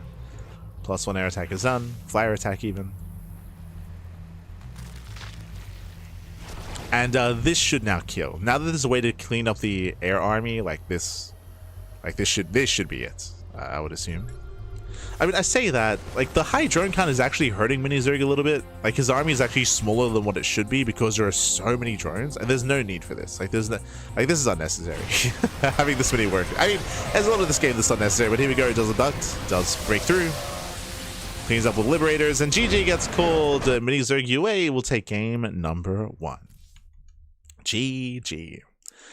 Whew, GG, well played with that Mini Zerg UA. He will claim a lead in the series. Again, running it back, Defiance went for a big 2-base all-in. It was a really interesting all-in where he did prioritize the tech lab on the factory and went for really early tank production into like one big, like what was it, 5-tank 2-base all-in. The downside is that he had to wait for Stim, so Stim was delayed and Marine production was also much lower as well. And due to the lack of like Heli and Banshee harass early on, like it still led into a really rough kind of game state. By the time the 2-base all-in was moving out, Mini Zerg was on 6 bases, he was on 85 drones, he already reached peak economy, like he was already there. So yeah, it did feel like maybe a bit of an undercooked build there from Defiance, but GG. GG, well played. With that, we're getting to game number 2. Going to be loading into Rainfall, this time a much smaller map. Smaller map of the map pool, shorter rush distance by ground, aggression is favored, and show us what kind of aggression we get into. Let's go. As spawning in the top left-hand corner of Rainfall, we have the American Terran player. We have the Blue Terran down in the series. Can he bounce back? What do you have for us? It is Defiance. And spawning in the bottom right hand corner, we have the Red Zerg player. The Red Zerg player representing Hokago T-Team, leading the series 1-0 from Ukraine. It is Mini Zerg UA. Let's go. Let us go as we're getting into game number 2. Coming into this, we'll see how Defiance will adjust. I will say that 2-base all-ins should be stronger on Rainfall, so I like the idea of maybe something more aggressive here. But I'm hoping that we see a different variation. In general, I'm not really too fond of seeing the same kind of build 2 games in a row. I'm also not fond of seeing 2-base all-ins 2 games in a row either, unfortunately. Like, I would like to see it here on Rainfall, but at the same time, Mini Zerg is now on notice, right? Mini Zerg, if he's unfamiliar with Defiance, and they're in different regions, so I wouldn't be surprised if he's unfamiliar. Mini Zerg UA, at this point, is going to be playing very safe. He's going to be fixating on scouting, on making sure that he's aware of what Defiance is up to make sure that he's ready to react and respond to any kind of shenanigans.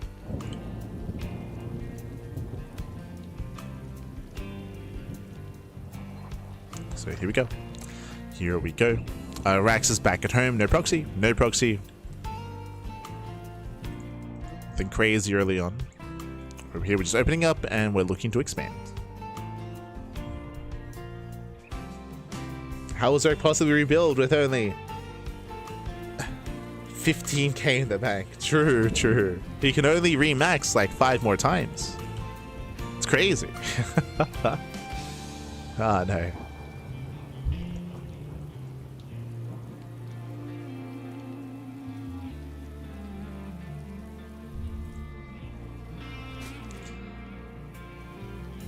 So again, we can calm down after some intensity in that first game. From here, welcome to Rainfall. Again, Rainfall has a short rush distance by ground, does have a very open third, has a very open 4th base. You can see here that both locations are on the low ground and have very open entrances, so there's no like point of elevation where you can engage. There's no choke point either. So because of this, typically it is very rare to see longer games on this map because the 3rd and 4th are so open and so exposed. They're typically quite vulnerable to aggression. On top of that, you also have the high ground area in between the bases. Because of this, say for example a 2-base all-in, a tank heavy 2-base all-in, if we can siege up like 3, 4, 5 tanks here on the high ground, you can just cut off your opponents from their own respective bases and just force your way into the natural.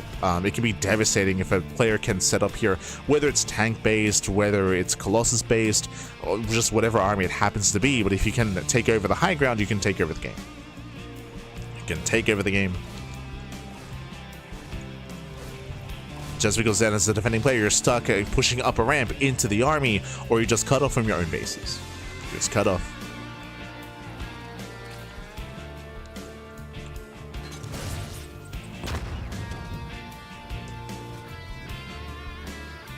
For now we do have our standard opener at Mini Zerg UA going for his own hatch gas pool into his own 3rd. So 3rd base is being taken. Likewise, Defiance back at home is going for his own 1-1-1. Very similar to last game. If you remember, last game we saw an incredibly late 3rd base from Defiance. It was basically, again, a 2-base all-in. Here, we're going to be opening up Reactor Hellion. We're expecting a Tech Lab into add-on swap into Banshee play. But from here, I mean, this is a relatively standard opener. There's a lot of different permutations that you can go into. You can do something crazy and go into, like, Viking, into, like, Fusion Core, into BC. We can go into a second factory, into Mech. You can go into, of course, a third TC, into an economic game, or even extra axes into a 3-1-1. We'll see.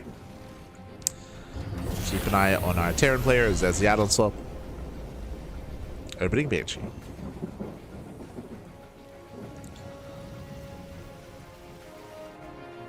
This is where he goes like Raven into Armory into like a Hellbat Raven push or something. It's like ah no.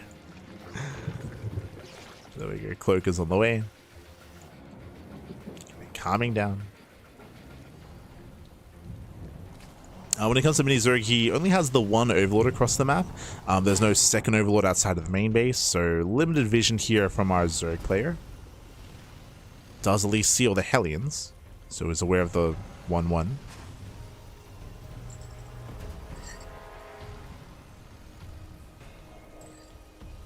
Mini Zerg, he's not aware of the timing of the third base, so when it comes to how economic Defiance is being, Mini Zerg is still in the dark. Mini Zerg going to be opening up Lair first. So Lair first is playing safe, allows for earlier Overseer, earlier detection, earlier bailing speed as well. A real safe play. Hellions, they fail to delay the expand. Here we're pulling back. Overlord is killed. Gas is being taken.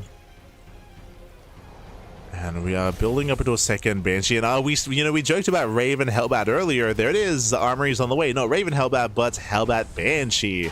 I did notice, of course, that there's still no third TC here from Defiance, so we're going to double down and go for Hellbats. Let's go. Going for the Hellbat push. How many Hellions do we have? 9. Soon to be 10 Hellions. Jesus. It's a lot of Hellions. Hellions are spotted, and Mini Zerg is going for a safety Bailing Nest. Yeah, Bailing Nest is on the way, so with defensive Bailings, Mini Zerg is going to be fine. Meanwhile, it's going to be Mech, second factory, third factory is on the way, going for a Battle Mech follow-up. Defiance is coming, and defensive Bailings are morphing in. Again, Mini Zerg, he sees how many Hellions there are. That's very abnormal. Sees all the Hellions, morphing in Bailings, getting his Queens ready, and going for a Link counterattack. Thankfully, there is a full wall. There is that full wall. And this is taking too long. It's just too late. It's just taking so long to get going. Now the army's activated. Lings, they try to counterattack. Oof. Link main is spotted. Doesn't morph. Okay, does not morph. All these Lings should get roasted. Where's the repair? Oh my god, no, not in time, not in time. Yeah, fails to go down the supply. Lings, they bust in. Hellions gets surrounded. This is getting out of hand. It's getting out of hand. Defiance is racing back home to defend. Ay. Again, that was just 1 second too late with that cooldown supply. For those that don't quite recall, a cooling down supply, when it finishes, will full heal a depot. It does fully heal. And you saw him call it down, but just again, like 1 or 2 seconds too late. Oh no, the door's open. The wall's open. Yeah, Lings, they flood in. Defiance out of position. He's racing back home, and so many SCVs going to be going down as Lings, they bust into the main. Yeah, they bust into the main expansion. Lings, they're buying time. 18, 19 SCV kills, getting up to 20. And 20 workers falling. And we're still flooding. Oh no, we're catching transferring workers. Oof, this is just getting out of hand. It's getting out of hand. Bailey's are rolling in as well. What do we go for? The SCVs. We go for the SCVs. Catching out 30 workers.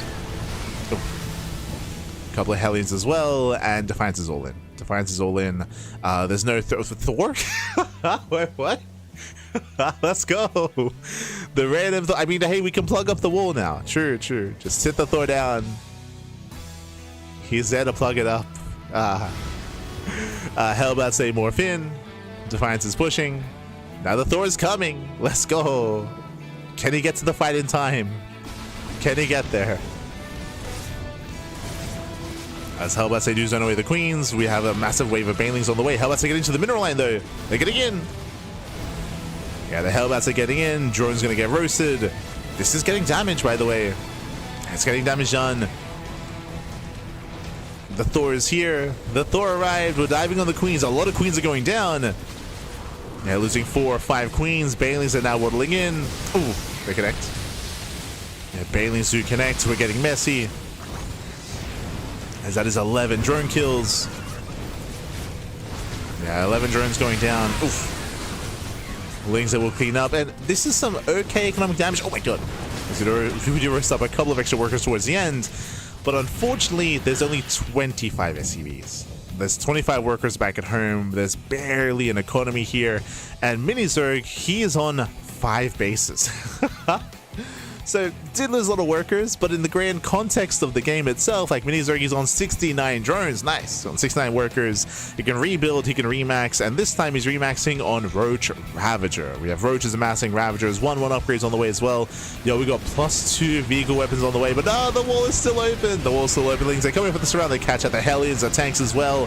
Heavy losses here for Defiance. Ay, ay, ay. As he wants more tanks. He wants the tanks. Hero! The hero wall, Pappy, as it just stays open. Stays open. So Defiance trying to hang in there, trying to build up whatever he can, but again, he just lost 4 tanks. And back at home, we have that Roach Ravager amassing a much more efficient army against a mech force. I will say that just like last game, there's limited anti-air here for Mini Zerg, so the Banshees, they're going to be able to gain a lot of value. They already have. You can see 16 kills on one Banshee, 11 kills on the other. These 2 Banshees, they've been putting in some work, and still nothing shoots up, so they will still just chip away at the army, but they won't stop Mini Zerg from killing bases, is the issue here. There's just not enough Banshees. Not enough. There's only so much the 2 Banshees can do, Pappy. Only so much. Behind this, we have our pits on the way. We do have Bower, Tunneling Claws, committing, doubling down on Master Roach Ravager. I'm hoping that this time we do get an earlier Spire. Hoping for an earlier Spire or earlier Viper production to help deal with what's going to be in the sky.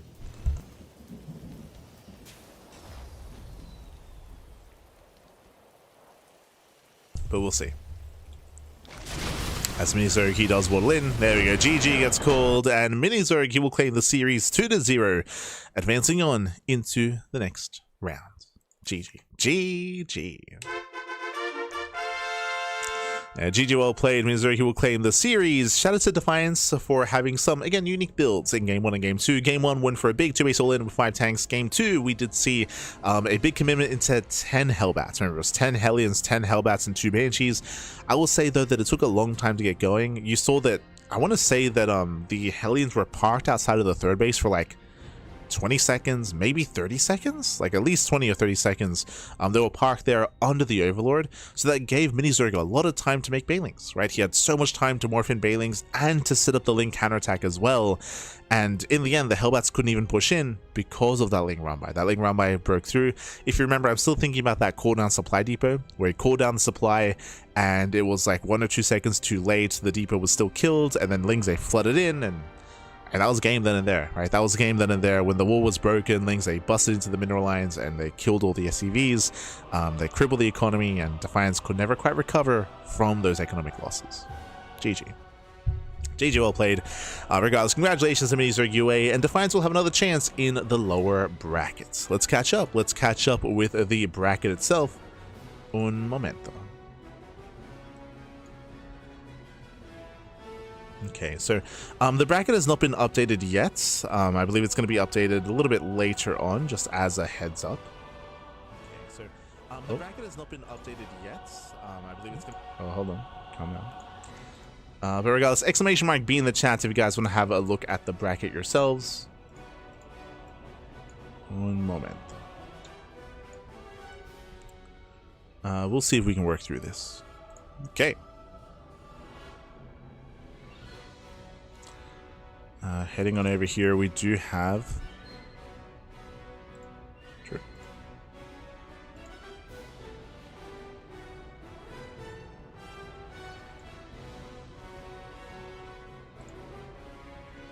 Bam. There we go. Okay, so we have our bracket. So exclamation mark B in the chat if you guys want to have a look yourselves. When it comes to the bracket itself, this was MinoVK versus Moja. If you remember, Moja did take down MinoVK in that first series of the broadcast. So Moja took down Mindle. Then we have Moja. He went up against Shameless. Shameless did win that series. Sorry, Moja did actually knock Shameless down. That was the first big upset of the night. Shameless, he's been knocked down to the lower bracket, and Moja, he's going to be facing off against Sebestis. So as you can see here, you can see my mouse. So Moja, you can see here, MinoVK versus Moja. Moja advanced on. Moja took down Mindle. He took down Shameless. And we have Moja up here versus Sebestis. That's going to be the next series here in the upper portion of the bracket, as Sebestis did take down Arrow Fire. Scrolling down a little bit further here, Shino versus Hydra. That is still yet to be played. That'll be next week. Shino versus Hydra, or sorry, that's Shino versus Vaeda.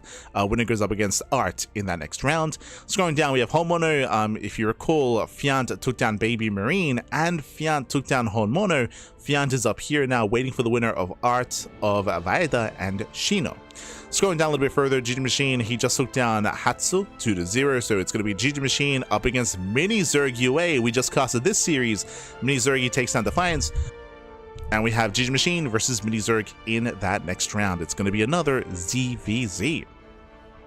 That'll be next week. Scrolling down a little bit further, we have Lelix. Lelix is waiting for the winner of Inexorable and UED Soldier, waiting for that TVP. And then we have Jumi versus Milky Cow.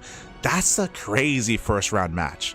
I would argue that out of all these players, obviously Shameless is the favorite. GgMachine, he's the favorite Zerg player.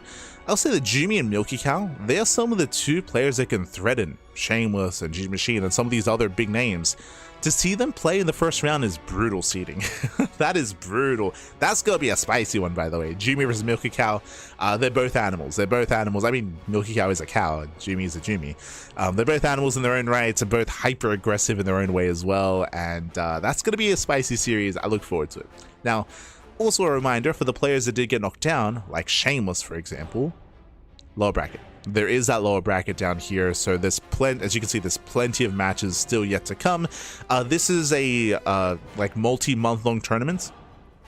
Typically, this month takes anywhere between like 3 and 4 months. This tournament takes between 3 and 4 months to conclude because there are so many games. Because every game gets casted and it's double elimination. So there's just so many matches to go through, so many matches to unfold.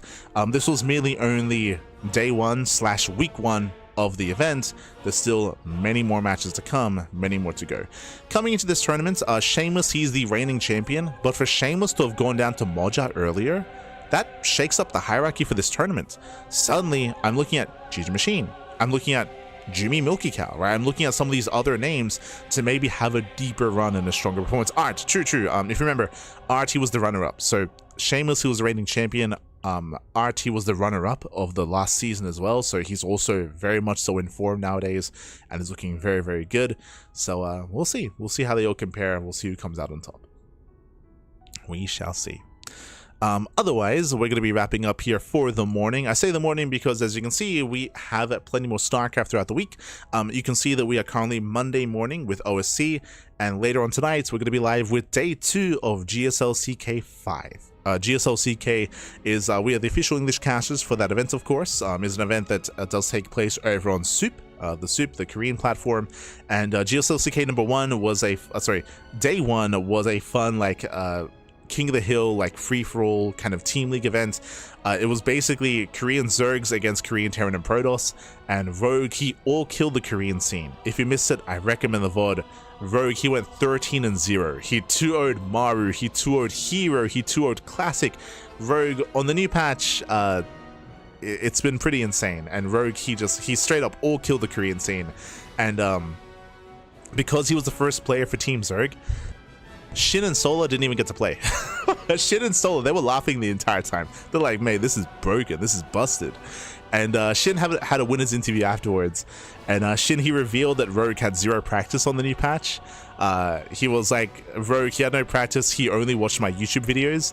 And the reason why they fielded Rogue first was so he could get some experience, because he had no practice on the patch. And Rogue, with just his fundamentals, with just his basics, he 13-0'd the scene, which is crazy. So yeah, it was quite an event. It was quite an event. Tonight is going to be day 2. Tonight is going to be day 2 of that tournament.